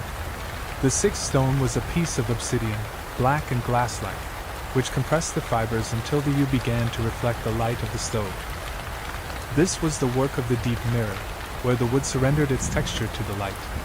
He spent another 3 hours on this stage, his arm moving with the regularity of a pendulum, his breathing a deep, rhythmic support for the motion. Finally, he reached for the seventh stone, a piece of translucent green jade. This was the stone of the final breath. He worked the jade with a glacial slowness, the friction generating a microscopic heat that fused the natural resins of the U into a permanent, iridescent shield. He spent 4 hours on this final stage, his breath a slow, rhythmic tide that never wavered, his world reduced to the 4 inches of wood directly beneath the jade. The staff was no longer a piece of timber. It was a captured frequency of the mountain's endurance. Silas stood back, his chest heaving slightly behind the silk mask, his palms warm and stained with the ancient essence of the grove. He spent another 3 hours on the final burnishing of the handle map, ensuring that every peak and valley was as smooth as a river-worn pebble. He felt the immense weight of the 300 years of seasoning finally balancing with the weight of his own 40 years on the ridge. The crozier was finished, a powerful, flowing shape that felt balanced, alive, and ready to hold the weight of the years to come. He removed the silk mask, the cold air of the workshop hitting his face with a bracing clarity. He walked to the window one last time. The storm had finally broken, leaving a world of absolute, star-strewn blackness. The Milky Way was a luminous ribbon across the peaks, a celestial mirror of the grain lines he had just polished. But before the final rest, Silas felt the necessity of the anchor ritual. He lifted the finished staff and stepped to the cedar door. He pushed it open, the cold mountain air rushing in like a solid wall of ice. He stepped out onto the granite sentinel outcropping, the staff in his right hand. He raised the U toward the stars, allowing the sub-zero wind to case-harden the beeswax and oil finish. He felt the vibration of the mountain travel up through the stone, into his boots, and meet the vibration of the U in his palm. They were now one, the mountain, the maker, and the wood. He stood there for a full hour in the silence of the high ridge, a sentinel of the snows, watching as the first microscopic thinning of the darkness began in the east. He felt the profound resonance of the covenant, the realization that his labor had successfully bridged the gap between the valley's history and the ridge's endurance. He returned to the workshop, the heat of the stove now a welcoming, domestic grace. He placed the staff in its rack, the wood glowing in the dying lamplight like a captured ember. He moved toward the stove, the oak log now a bed of glowing, white-hot embers. He stirred them once, the orange light illuminating the fine violet dust that had gathered on his sleeves. He banked the fire with a thick, insulating layer of ash, ensuring the warmth would remain for the dawn. He walked to the small cot, the floorboards offering a final, familiar creak of breathing, a sound of arrival and rest. Silas sat on the bed, looking at the glowing staff in the vise, feeling the immense, grounded peace of a task perfectly completed. He spent a long time simply breathing in the scent of the finished work, the spicy aroma of the yew mixing with the sweet resin of the pine fire. He pulled the heavy down quilt over his shoulders, the warmth wrapping around him like the silence of the pines. The ridge was stilled, the work was done, the spirit was steady, and the mountain was at peace. Silas closed his eyes, his breath slowing to match the rhythm of the deep earth, and in that absolute quietude he slept. The first light of the high ridge dawn filtered through the frost-rimed window pane of the workshop, a pale and thin illumination that caught the swirling dust motes suspended in the chill air. Silas stirred beneath the heavy wool blankets, his body moving with a slow and deliberate ache that spoke of the previous day's labor and the ritual of the freezing mountain air. The workshop was silent save for the rhythmic, low-frequency hum of the wind pressing against the cedar shingles outside, a sound that felt like the very breath of the mountain itself. He rose with a quiet grunt, his bare feet meeting the cold timber of the floorboards with a dull thud creak that echoed in the stillness. The air in the room was sharp, carrying the lingering scent of resinous pine and the metallic, almost sweet tang of the yew dust that had settled into every crevice despite the protective mask. He moved toward the hearth, his hands calloused and steady as he cleared the white ash from the embers of the previous night's fire. With a patient precision, he laid thin slivers of dry kindling in a crosshatch pattern, the wood clicking together like bone, before blowing gently until a small orange glow flickered into life. The heat began to radiate outward, a slow blooming warmth that fought against the 2 degrees Celsius temperature of the room. Silas stood and turned his gaze toward the workbench where the enclosure lay, a dark and elegant silhouette against the gray morning light. The anchor ritual had been successful. The extreme cold of the high ridge had case-hardened the finish, locking the oils and the burnished wood into a surface that felt less like timber and more like polished stone. He approached the bench, his movements fluid and rhythmic, and reached out to touch the wood. His fingers traced the curve of the shepherd's crook, the ancient yew yielding a sensation of immense density and age. The surface was smooth, a tactile screehush sound as his palms slid along the length of the staff. He could feel the history of the 300-year-old slab beneath his skin, the tight growth rings representing centuries of slow, patient survival in the elements. The 7 stones burnishing had left a deep, translucent luster that seemed to hold the light rather than reflect it. Silas picked up the crozier, its weight balanced perfectly in his hand, the center of gravity falling exactly where he had intended during the initial rough-out. The bog oak finial at the base was cool to the touch, providing a grounding weight that anchored the lighter, more flexible yew. He moved the staff through the air, listening to the faint whistle it made, a low-pitched hum that signaled its structural integrity. There were no cracks, no checks from the rapid cooling of the anchor ritual. The wood had held. He set the crozier back down on the felt pads of the workbench and moved to the small kitchenette in the corner of the workshop. The sound of water pouring into the iron kettle was a hollow splash gurgle, followed by the heavy clink of the kettle meeting the stovetop. As the water began to heat, Silas retrieved a small tin of beeswax and a clean linen cloth. He sat on his stool, his back straight and his eyes fixed on the work ahead. The decision of the crozier's future weighed on him with a quiet gravity. It was a vessel of authority for St. Jude's Abbey, a tool for the abbot to guide his flock, yet it had been born here, in the solitude of the high ridge, among the tools that Silas considered his only true companions. He began to apply a final, sacrificial layer of wax to the wood, the cloth moving in small, tight circles that produced the rhythmic shush, hic, shush, hic, against the grain. The scent of the honeyed wax mingled with the wood smoke from the hearth, creating a sensory layer of protection and completion. He thought of the abbot and the journey back through the mountain pass. The storm had passed, leaving a world of brilliant, blinding white outside the door, but the path would be treacherous and the snow deep. He would need to wrap the crozier in oilcloth and bind it to his pack with leather thongs to ensure no moisture touched the finished surface until it had reached the controlled environment of the abbey's scriptorium. The kettle began to whistle, a rising note that pierced the meditative silence of the room. Silas rose and prepared a simple tea, the steam rising in white plumes that vanished into the rafters. He drank slowly, the heat spreading through his chest, his mind moving through the technical requirements of the return journey. He would need to check the tension on his snowshoes and ensure his heavy furs were dry. The woodcarver spoke little, even to himself, but his actions were a dialogue with the material world. Every movement was a calculation of force and resistance, a testament to a lifetime of working with the grain rather than against it. He looked again at the crozier, the deep amber of the yew glowing in the strengthening light of the sun.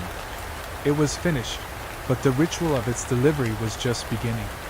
He set the empty cup down and reached for a length of thick canvas, beginning the process of swaddling the staff for transit. The fabric made a heavy, muffled rustle flap as he folded it over the crook, securing it with hemp cord that fit into the cloth with a satisfying snap tug. He worked with a deliberate slowness, ensuring every inch of the ancient wood was shielded from the biting wind and the abrasive snow. This was the transition from creator to messenger, a role he accepted with the same stoicism he applied to the chisel. The workshop, usually a place of transformation, was now a staging ground for departure. He checked his tools one last time, the shush, hic, of the whetstone as he gave his favorite pocket knife a final edge, the sound sharp and clean in the cold air. The morning was advancing, and the high ridge beckoned with its silent, frozen beauty. Silas shouldered his pack, the weight familiar and grounding, and felt the presence of the wrapped crozier against his spine. He stepped toward the heavy oak door, his hand resting on the iron latch for a moment of stillness. The world outside was a vast expanse of light and shadow, a landscape that required the same respect and patience as a piece of seasoned timber. He pressed down on the latch, the metallic clack signaling the end of his seclusion, and stepped out into the crisp, biting air of the mountain morning, the snow crunching under his boots with the rhythmic, steady beat that marked the beginning of the long descent. The heavy oak door of the workshop groaned on its iron hinges, a sound like a low-pitched cello note that vibrated through Silas's boots as he pulled it shut against the biting mountain air. He turned the iron key in the lock, the metallic clack snick echoing sharply against the frozen stone of the threshold, signaling the formal end of his creative isolation. He stood for a moment, the weight of his pack settling against his shoulders, the wrapped yew crozier a steady, unyielding presence against his spine. The air outside was a physical weight, a cold so pure it felt crystalline as it filled his lungs, tasting of ozone and ancient ice. The temperature had dropped to -6 degrees, and the sun, though bright, offered a pale, heatless light that turned the snow-covered high ridge into a landscape of blinding diamonds and deep, indigo shadows. Silas reached down to adjust the leather thongs of his snowshoes, his fingers stiffening slightly in the cold but remaining precise. The rawhide bindings made a rhythmic crick snap as he tightened them, ensuring the ashwood frames were secured to his heavy fur-lined boots. He tested the tension with a firm tug pull, satisfied with the mechanical integrity of his gear. Every piece of equipment he carried was a product of his own hands or a trade with a master of a different craft, a network of utility that mirrored the root systems of the pines below. He took his first step, the snowshoe breaking the surface crust with a satisfying screech, followed by the muffled thud of his weight settling into the powder. The rhythm of the descent began. One step, breath, another step, breath. He used a long staff of seasoned ash to steady his gait, the metal-tipped end clicking against buried stones with a sharp tock-tock that served as a sonar for the terrain beneath the white blanket. As he moved away from the workshop, the structure seemed to shrink against the vastness of the ridge, its cedar shingles gray and weathered, a solitary outpost of human intent in a wilderness of elemental force. The path down from the high ridge was a series of narrow switchbacks, carved into the granite face of the mountain by generations of seekers and woodsmen. Silas navigated these with a focused intentionality, his eyes scanning the snow for signs of instability or hidden ice. He could feel the momentum of the descent wanting to pull him faster, a gravitational tug that he resisted with the steady placement of his ash staff. The sound of his movement was a constant, meditative loop, the screech of the snowshoes, the tock of the staff, the rhythmic huff-puff of his breath blooming in white plumes before the wind swept them away. The scent of the air changed as he lost elevation, moving from the thin, sharp scent of the heights toward the richer, resinous perfume of the timberline. The deep pines loomed ahead, a dark green wall of ancient sentinels that had stood since before the abbey was a foundation stone. Their branches were heavy with the weight of the recent storm, bowing low like mourners in a silent procession. As he entered the first stand of trees, the wind died down, replaced by a profound, muffled silence that only the deep woods can provide. The temperature seemed to rise by a fraction of a degree, sheltered by the dense canopy, but the dampness increased, a cold that seeped into the bones rather than biting the skin. Silas paused for a moment beneath a massive white pine, its trunk so wide he could not have reached around it. He looked up, watching the way the needles filtered the light into long, golden spears that pierced the gloom of the forest floor. A sudden warm thud sounded nearby as a bough, unable to bear its burden any longer, shed a thick slab of snow. The sound was heavy and visceral, a reminder of the shifting weight of the world. Silas adjusted his pack, the canvas wrapping of the crozier rustling with the dry, papery sound against his coat. He thought of the wood inside, the ancient yew that had once been a part of a forest like this, though far older and more storied. The wood was now a vessel, its purpose transformed through the ritual of the knife and the stone, yet it remained tethered to the earth. He continued his trek, the ground leveling out as he moved deeper into the heart of the pines. The trail here was less defined, a winding ribbon of white between the massive, furrowed trunks of the trees. He moved with the grace of a man who knew the language of the forest, avoiding the soft wells of snow around the base of the trees and seeking the firmer ground of the open clearings. The sounds of the forest began to reveal themselves to his attuned ears.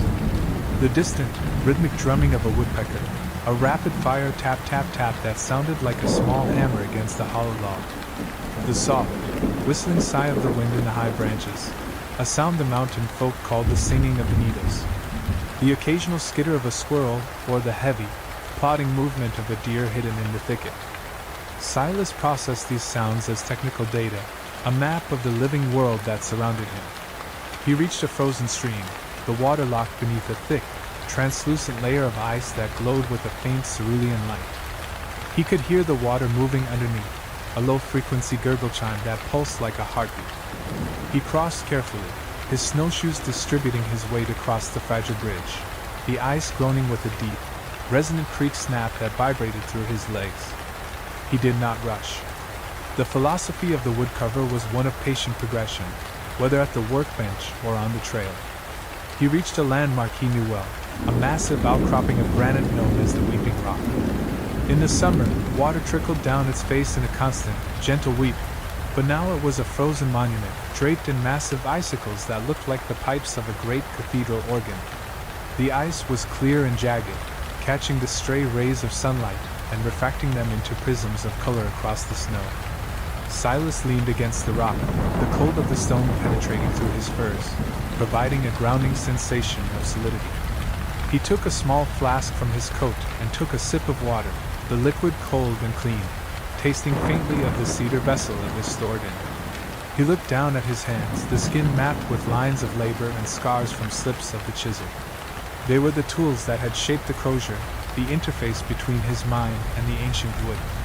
He felt a sense of completion, a quiet satisfaction that did not need words.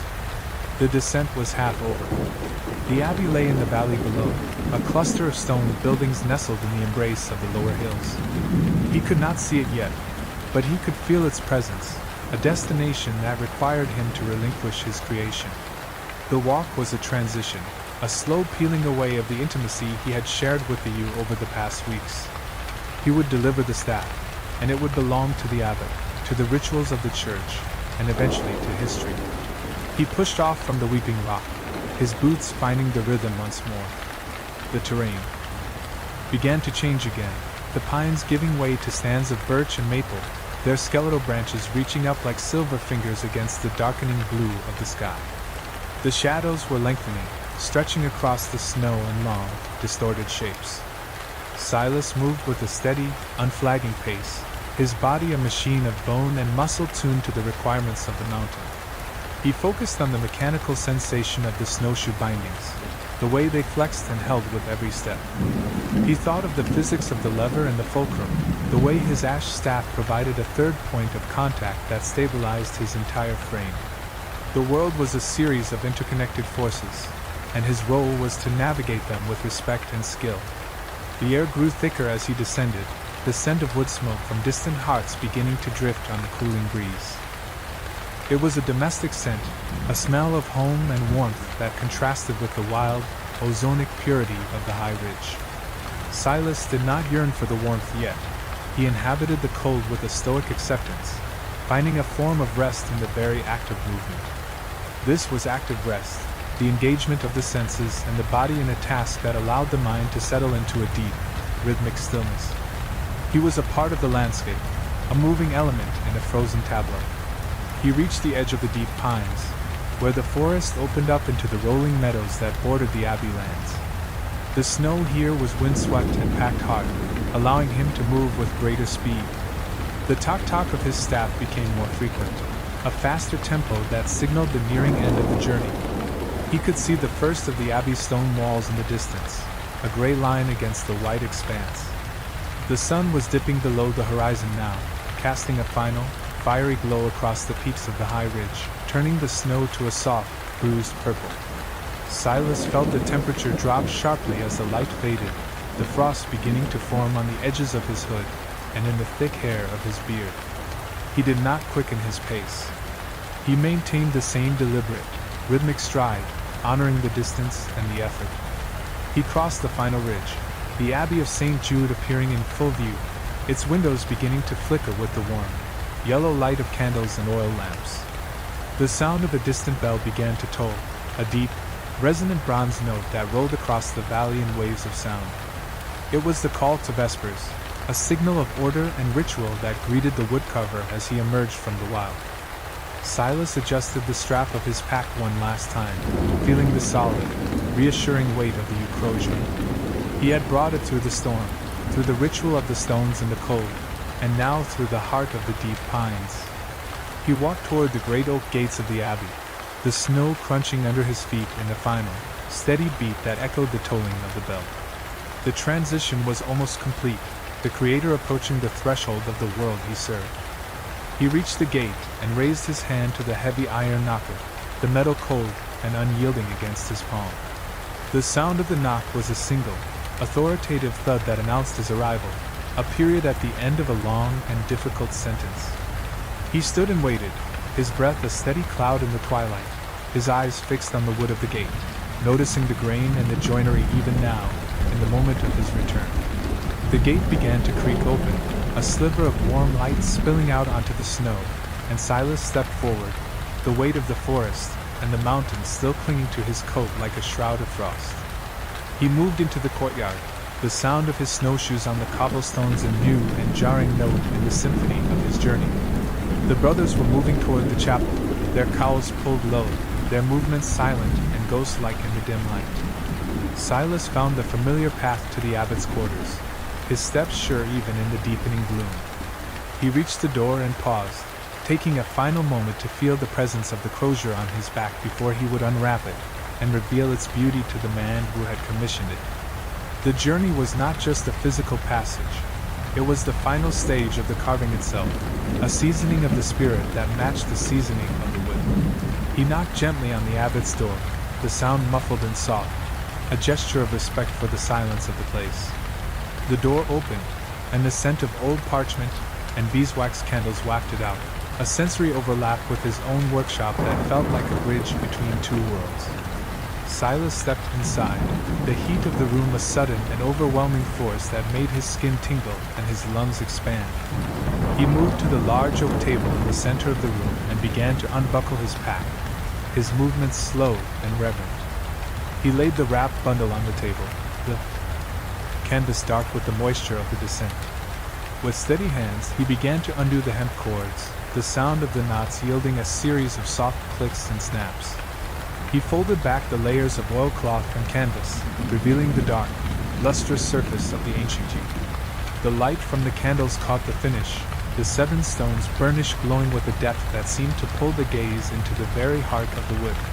The abbot approached, his face a map of age and contemplation, his eyes widening as he looked upon the work. Silas stood back, his arms crossed over his chest, his role as the storyteller of the wood complete for this moment. The crozier lay there, a masterpiece of form and function, a bridge between the wild energy of the high ridge and the structured devotion of the abbey. The room was silent. The only sound was the crackle of the fire in the hearth and the slow, deep breathing of the 2 men.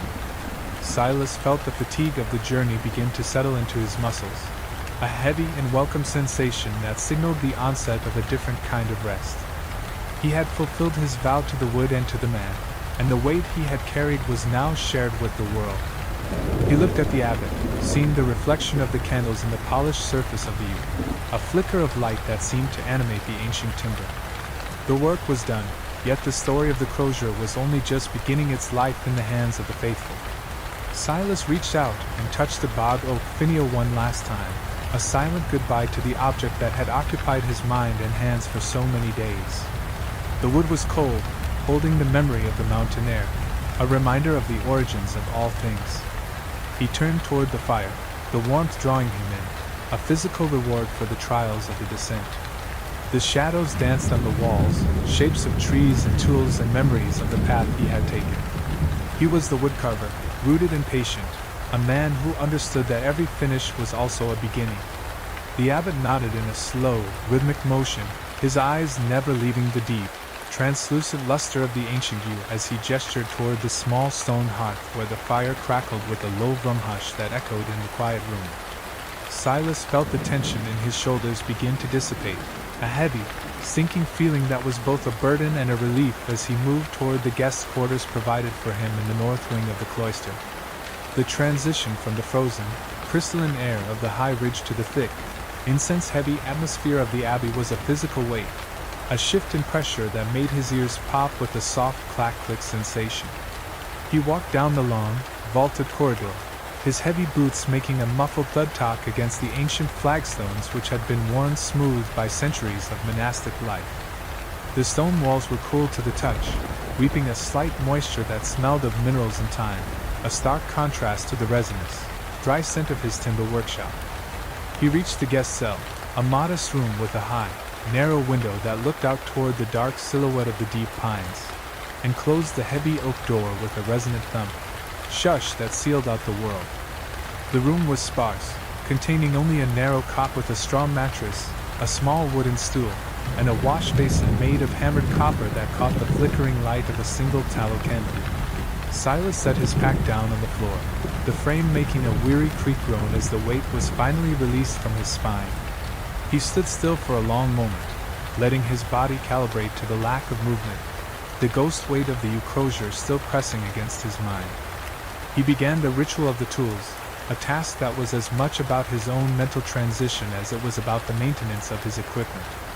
He sat on a low stool, his back straight despite the fatigue, and reached into his pack for his primary carving knives and a small whetstone he carried in a leather slip.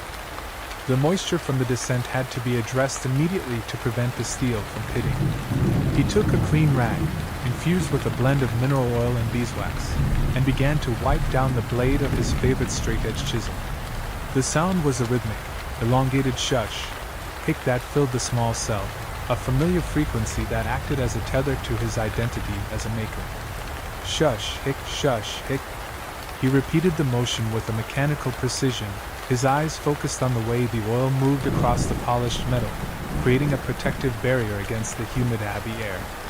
He then moved the blade across the whetstone, the angle held at a perfect 25 degrees by the muscle memory of 40 years.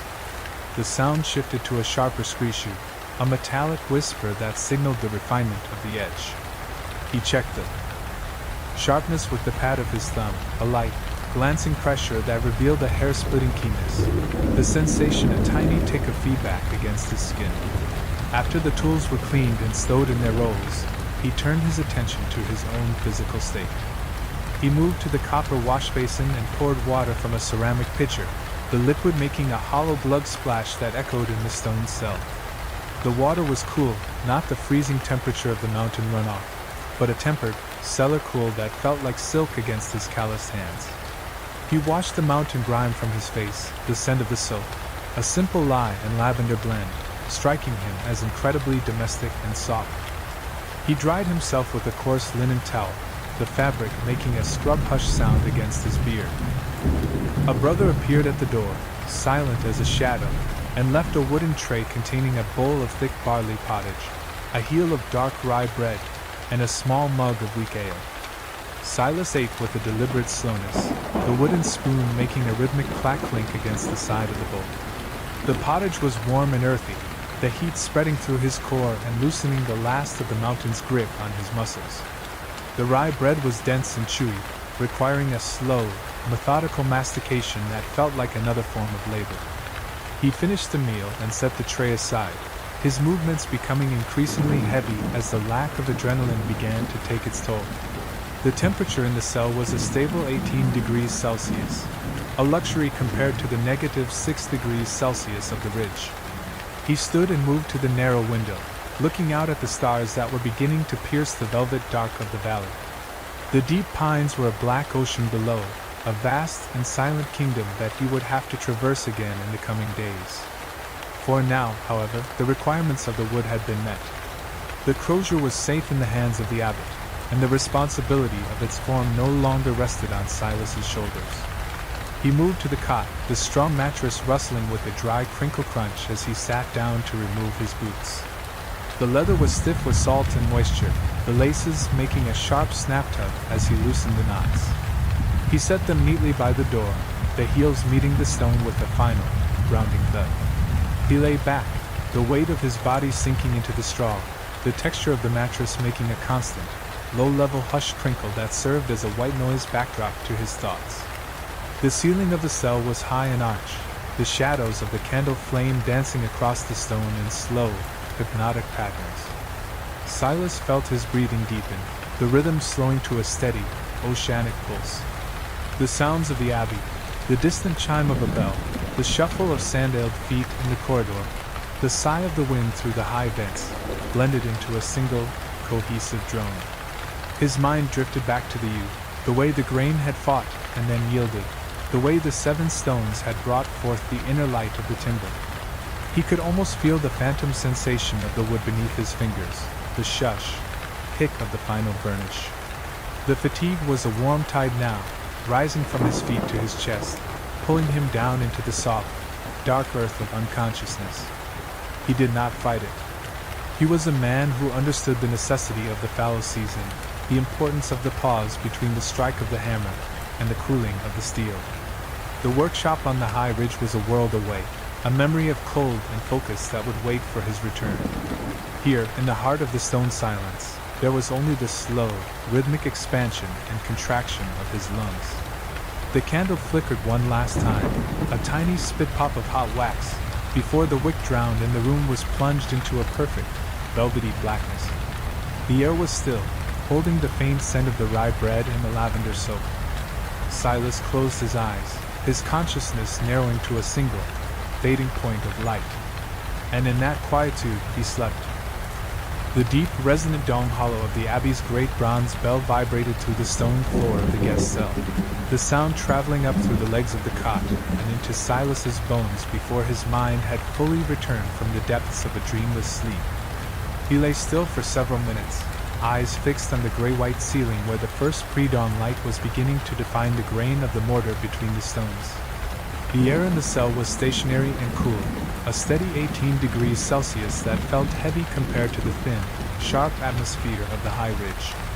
He rolled his weight to the side, the straw mattress responding with a rhythmic crinkle crunch that seemed loud in the absolute stillness of the north wing. Silas sat up, his movements slow and deliberate, feeling the familiar stiffness in his lower back and the slight ache in his knuckles, the occupational markers of a man who had spent 40 years persuading timber to take on new forms.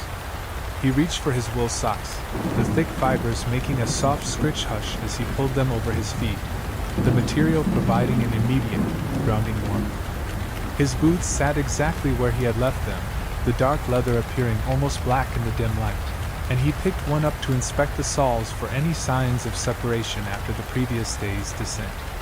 The leather was dry now, the salt-rimed edges showing a pale white line that he would need to treat once he returned to his own hearth.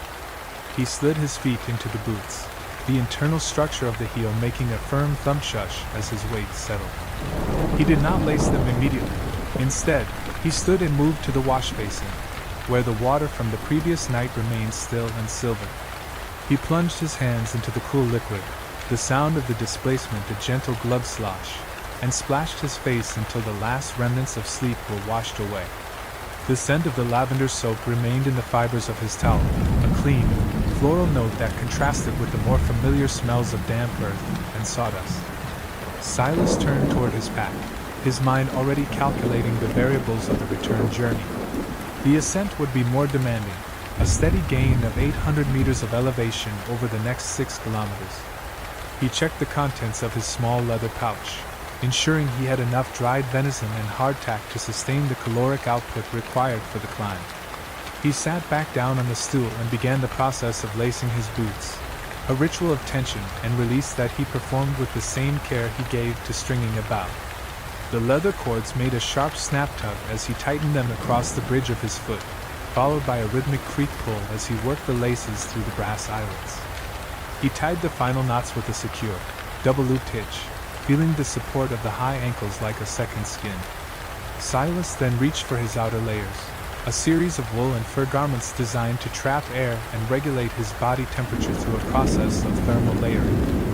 He donned his heavy wool tunic, the fabric making a muffled wisp shush as it slid over his head, followed by his leather vest which fastened with a row of horn buttons that clicked together with a sequence of small tick-tock sounds. He felt the weight of the gear settling on him, a physical manifestation of his preparation. Before leaving the cell, he paused to perform a morning ritual of tool maintenance, even though he would not be carving until he reached the high ridge. He retrieved his small pocket whetstone and his primary whittling knife, the steel cool and gray in the morning light. He applied a single drop of oil to the stone, the liquid spreading in a slow, translucent circle, and began to move the blade in a figure-8 pattern. The sound was a steady, meditative shush, hic, shush, hic, shush, hic. This was the baseline frequency of his life, a rhythmic friction that spoke of readiness and respect for the material world. He wiped the blade clean on a scrap of leather, the surface of the steel reflecting the flickering light of the single candle like a dark mirror.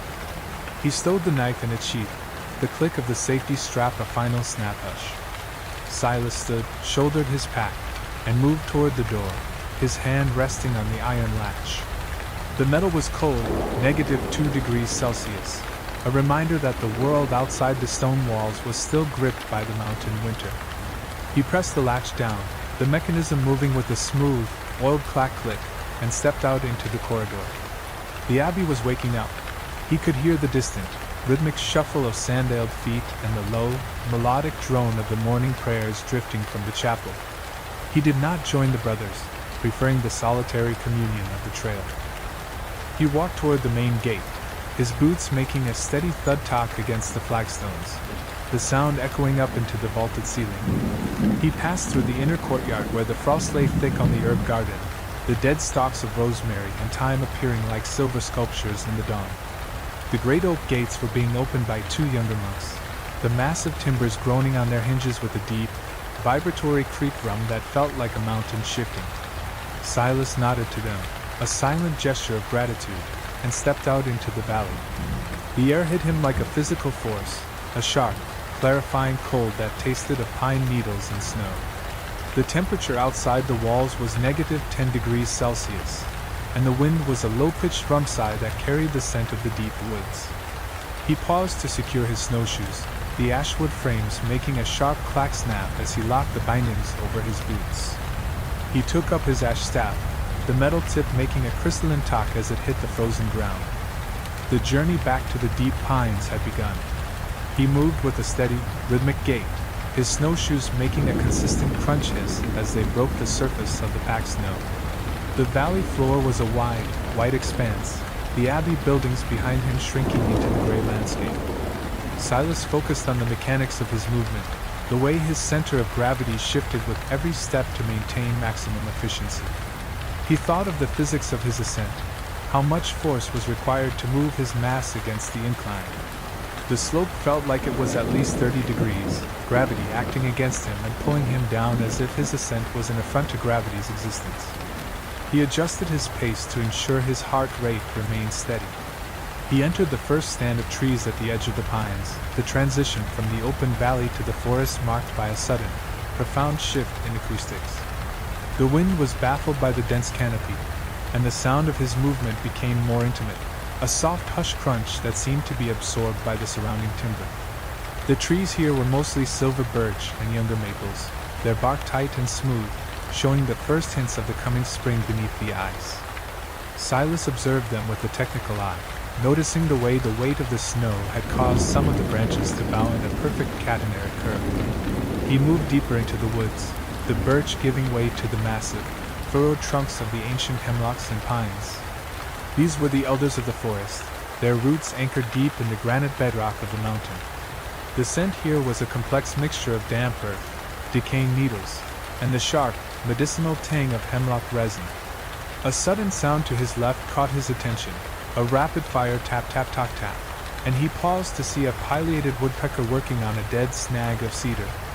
The bird's movement was a blur of black and white, its beak striking the wood with a rhythmic force that sounded like a small hammer. Silas watched for a moment, appreciating the efficiency of the creature's labor, before continuing his climb. The terrain was beginning to steepen, the trail winding through narrow ravines where the snow had drifted into deep, treacherous banks. He used his staff to probe the depth of the powder, the wood making a muffled thump hiss as it disappeared into the drift. He navigated these sections with a calculated patience, seeking the firm ground near the base of the larger trees where the canopy had prevented the snow from accumulating. His breath was a steady, rhythmic pulse, a series of white plumes that vanished into the dark green of the branches. He reached a small clearing where a fallen giant, a white pine that must have stood for 200 years, lay across the path. The wood was shattered where it had hit the ground, the internal grain exposed to the elements. Silas knelt beside the grate, his fingers tracing the growth rings. They were tight, indicating a long period of slow, steady growth, perhaps 5 rings per millimeter. The wood was dense and held a faint, sweet aroma that reminded him of the workshop. He thought of the potential within the fallen tree, the bowls, the spoons, the small vessels that could be birthed from this tragedy. He took his knife and carved a small splinter from the exposed hardwood, the sound a sharp screech-shoot, and held it to his nose. It was good timber, seasoned by the very air of the mountain. He stood and continued his ascent, the weight of his pack feeling more substantial as the incline increased. The rhythm of the snowshoes changed to a more deliberate stomp-hush, as he kicked steps into the steeper sections of the trail. He reached the halfway point of the climb, a rocky outcropping known as the Crow's Nest. which provided a view back toward the abbey. The stone buildings were now tiny specks in the distance, the valley a map of whites and grays. The wind here was stronger, a constant wisp-shoe that tugged at his furs and made the needles of the surrounding pines sing in a high, mournful register.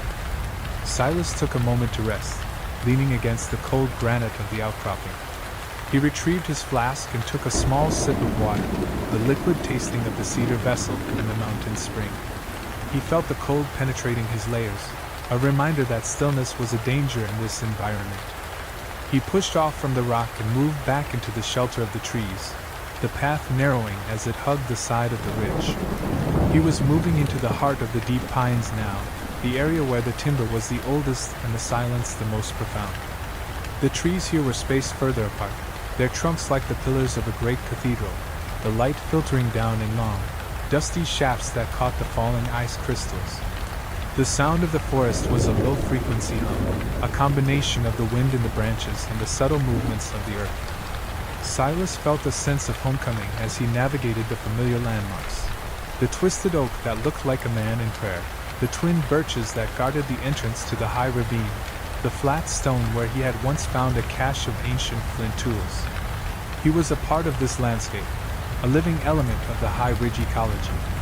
He reached the upper plateau where the air grew thinner and the scent of the yew began to mingle with the pine. The terrain leveled out, allowing him to regain his rhythmic, steady pace. The snow here was wind-scoured and hard, making a crystalline click-clack under his snowshoes. He could see the distant peak of the high ridge, a white pyramid against the deepening blue of the afternoon sky. The sun was beginning its descent, casting long, indigo shadows across the snow that distorted the features of the land. Silas moved with an unflagging focus, his mind already back in the workshop, planning the next project. He needed to prepare a new batch of linseed oil and beeswax, and the hearth would need to be cleared of ash before he could begin a new fire. The technical requirements of his life provided a structure that he found deeply comforting. He reached the final switchback before the workshop, a steep, icy stretch of trail that required the use of the metal spikes on his snowshoes. He kicked into the ice, the sound a series of sharp clack-tucks that echoed off the rock face. He used his staff to pull himself upward, his muscles burning with the effort, his breath a ragged huff-puff in the cold air. He reached the top of the ridge and stood for a moment, surveying his domain. The workshop was a small, gray shadow in the distance, hunkered down against the wind. Silas moved toward it, his pace quickening as the proximity of home lent him a final burst of energy. The snowshoes made a rapid crunch-crunch-crunch as he crossed the open ridge, the wind whipping his cloak around his legs. He reached the door, the familiar grain of the oak a welcome sight, and retrieved the iron key from his pouch. The lock turned with a smooth, heavy clack-snick, and he stepped inside, closing the world out with a final, resonant thump-hush. The workshop was cold, 5 degrees Celsius, but it held the lingering scent of yew dust and pine resin, the perfumes of his labor. Silas set his pack down, the frame making a weary creak groan as it hit the floor. He moved to the hearth and began the process of building a fire, the ritual of the kindling and the flint a series of small, precise sounds, the clack of the stone, the shoo of the spark, the crackle pop of the dry wood catching. As the warmth began to bloom in the room, he sat on his stool and looked at his workbench, the empty space where the crozier had been a reminder of the task completed. He reached for a piece of scrap cedar and his small knife, the wood making a soft shush, hic as he began to take the first, exploratory shavings. The rhythm of the work was returning, the storyteller of the wood preparing for the next chapter. He watched the flames dance in the hearth, their light reflecting in the polished steel of his tools, and felt the deep, rooted rest of a man who was exactly where he was meant to be. The mountain outside continued its ancient, icy dialogue, but here, in the circle of the firelight, there was only the steady, rhythmic sound of the knife against the wood, a heartbeat of creation in the heart of the winter. Silas worked for hours, the pile of cedar shavings growing at his feet, each one a thin, fragrant curl of history. He thought of the forest he had just traversed, the fallen giant, the woodpecker, the silent hemlocks, and he realized that the wood did not just provide his material, it provided his language. He was not just carving timber, he was carving time itself, giving shape to the slow, patient energy of the high ridge. The workshop grew warmer, the temperature rising to a comfortable 20 degrees Celsius, and Silas felt the tension of the journey finally leave his body. He set the knife down and leaned back, his eyes fixed on the rafters, listening to the wind as it whistled through the cedar shingles. It was a familiar song, one that he had heard 1,000 times before, yet it always seemed to have something new to say. He closed his eyes for a moment, the rhythm of his breathing matching the pulse of the fire, and felt the profound, silent connection between his hands and the earth. This was the ritual of the rooted rest, the understanding that every labor requires a pause, every creation a moment of stillness. He rose and moved to the window, looking out at the stars that were now brilliant and cold above the peaks. The mountain was a silent sentinel, a witness to his work and his rest. Silas returned to his stool and picked up the wood once more, the sound of the knife a steady shush, hic in the quiet room, a small, persistent note of human intent in the vast, elemental symphony of the night. The first light of the new day was a soft, charcoal gray that seeped through the frost on the windows, illuminating the workshop with a dim, underwater glow that felt heavy with the silence of the high ridge. Silas stirred from his sleep, his body feeling the cumulative weight of the mountain journey, a deep-seated ache in his joints that reminded him of the relentless pull of the earth. He rose with a slow, deliberate effort, feeling like Atlas bearing the invisible burden of the mountain itself upon his shoulders, every movement a calculated negotiation with the force of gravity. He moved to the hearth, the air in the room a steady 10 degrees Celsius, and began the ritual of the morning fire. He laid the small shavings of cedar he had carved the night before into a nest of dry moss, the wood making a soft rustle hush as it settled. He struck the flint, the metallic clack producing a shower of bright orange sparks that caught the tinder, the flames beginning to climb with a gentle crackle pop that filled the room with a blooming, resinous warmth. Silas stood and looked at his workbench, the empty space where the yew crozier had rested now filled with a sense of potential and a quiet, lingering ghost of the ancient timber. His mind returned to the fallen giant he had encountered in the deep pines, the massive white pine that had lived for 2 centuries before the weight of the storm brought it to the earth. There was an emotional gravity to that tree, a history written in its growth rings that Silas felt a profound need to honor. He gathered his heavy tools, focusing first on the long-handled felling axe with its head of forged carbon steel and a handle of second-growth hickory that he had carved himself 7 years ago. He ran his calloused thumb along the edge, feeling the microscopic teeth of the metal, ensuring it was keen enough to bite through the frozen sapwood. Beside it, he laid the massive 7-foot crosscut saw, its teeth set in a champion pattern designed to clear the heavy, wet sawdust of the deep pines. The steel was cold, -8 degrees Celsius, and it hummed with a low-frequency vibration as he checked its tension. He prepared his pack with extra care, including a thick leather harness and a coil of hemp rope that had been treated with linseed oil to prevent it from snapping in the sub-zero temperatures. The air outside was sharp and clarifying, a physical presence that bit into his lungs as he stepped over the threshold and into the vast, blinding white of the ridge. The snow was deep and untouched, a landscape of crystalline structures that recorded his every step with a rhythmic crunch hiss as he made his way back down toward the timberline. The descent required a constant awareness of the terrain, his ash staff probing the depths of the drifts to avoid the hidden hollows created by the sprawling roots of the mountain hemlocks. He reached the fallen giant, the tree looking even more immense in the stark, shadowless light of the morning. Its bark was a map of deep furrows and ridges, a landscape of texture that had weathered 200 winters and seen the passing of generations. Silas knelt beside the trunk, his hand resting on the wood, feeling a strange, quiet connection to the life that had been extinguished by the storm's fury. He began the process of clearing the snow from the harvest site, his shovel making a steady, metallic scrape hush against the frozen ground until the bark of the main trunk was fully exposed. He measured 3 feet from the base, marking the wood with a small notch from his pocket knife. He then positioned the crosscut saw, his feet braced against the granite outcropping to provide the necessary leverage. He began to saw, the long blade making a rhythmic swish-talk as it bit into the frozen timber. Each stroke was a study in endurance, the saw pulling through the dense fibers of the pine with a stubborn resistance that required him to engage every muscle in his back and shoulders. The scent of the pine was overwhelming, a sharp, sweet explosion of resin that filled the air and coated his senses in a sticky, aromatic film. He watched the growth rings reveal themselves as the blade moved deeper into the hardwood, each line a record of a specific year, a narrow ring for a drought, a wide, healthy ring for a rainy summer. He counted them in his mind, feeling the passage of time as a tangible, physical experience. It took him nearly 2 hours to cut through the massive diameter, the final separation marked by a deep, resonant thump that vibrated through the snow and into the soles of his boots. He then began the arduous task of moving the log onto his heavy ash sled.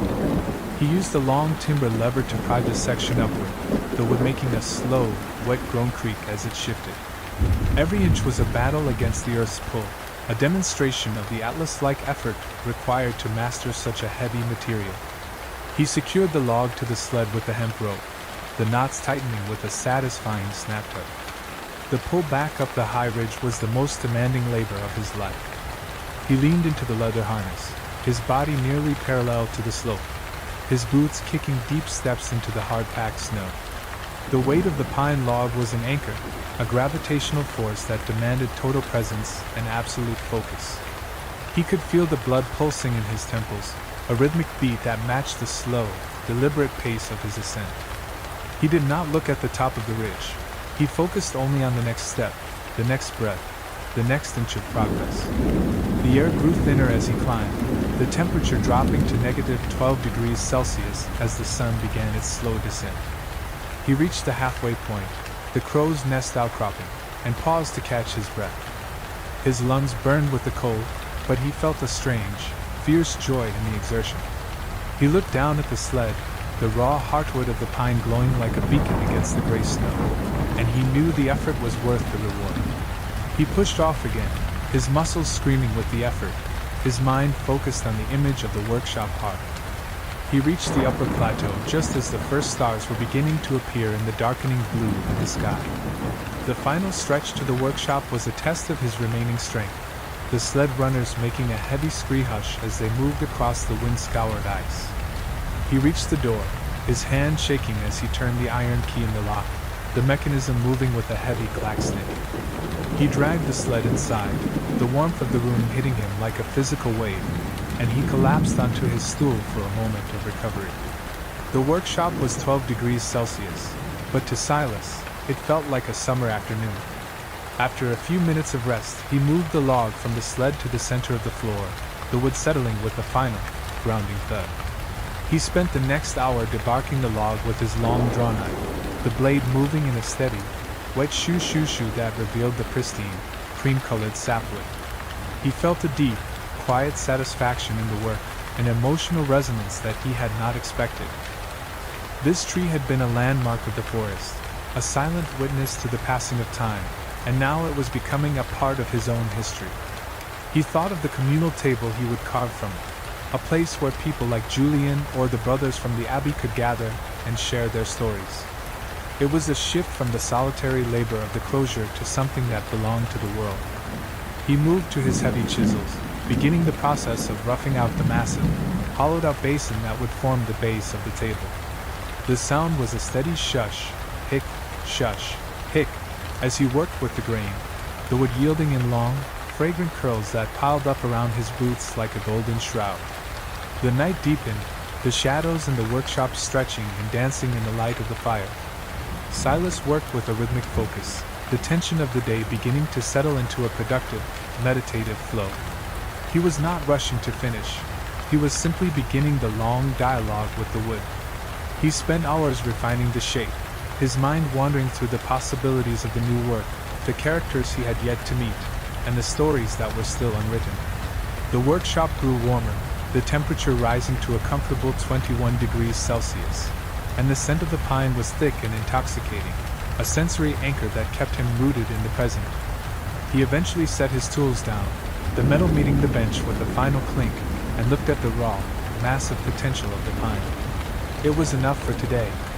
He moved to the hearth and added a final log of oak, the wood catching with a deep, vibratory drum hush that signaled the end of the day's labor. He prepared a simple meal of rye bread and salted butter, eating in the absolute silence of the ridge. He felt the profound, silent connection between his hands and the earth, a sense of belonging that required no words. He moved to his cot, the straw mattress making a soft crinkle crunch as he settled into the heavy wool blankets. The room was dark, the only light the dying embers of the fire, and the cold brilliance of the stars outside the window. Silas felt the weight of the mountain finally release its hold on his muscles, replaced by a warm, drifting fatigue that pulled him down into the soft, dark earth of sleep. He thought of the forest, the abbey, the yew, and the pine, all of them part of a single, unfolding narrative of creation and rest. He was the woodcarver, the storyteller of the high ridge, and his work was a testament to the enduring power of the rooted life. He closed his eyes, his breathing slowing to a steady, oceanic rhythm that matched the pulse of the mountain. The shadows on the wall were still, the tools were silent on the bench, and the fire was a fading, golden heartbeat in the corner of the room. Silas felt the boundaries of his consciousness begin to dissolve, the workshop and the ridge fading into the vast, silent dark of the winter night. He was home, he was whole, and he was at rest. And in that quietude he slept,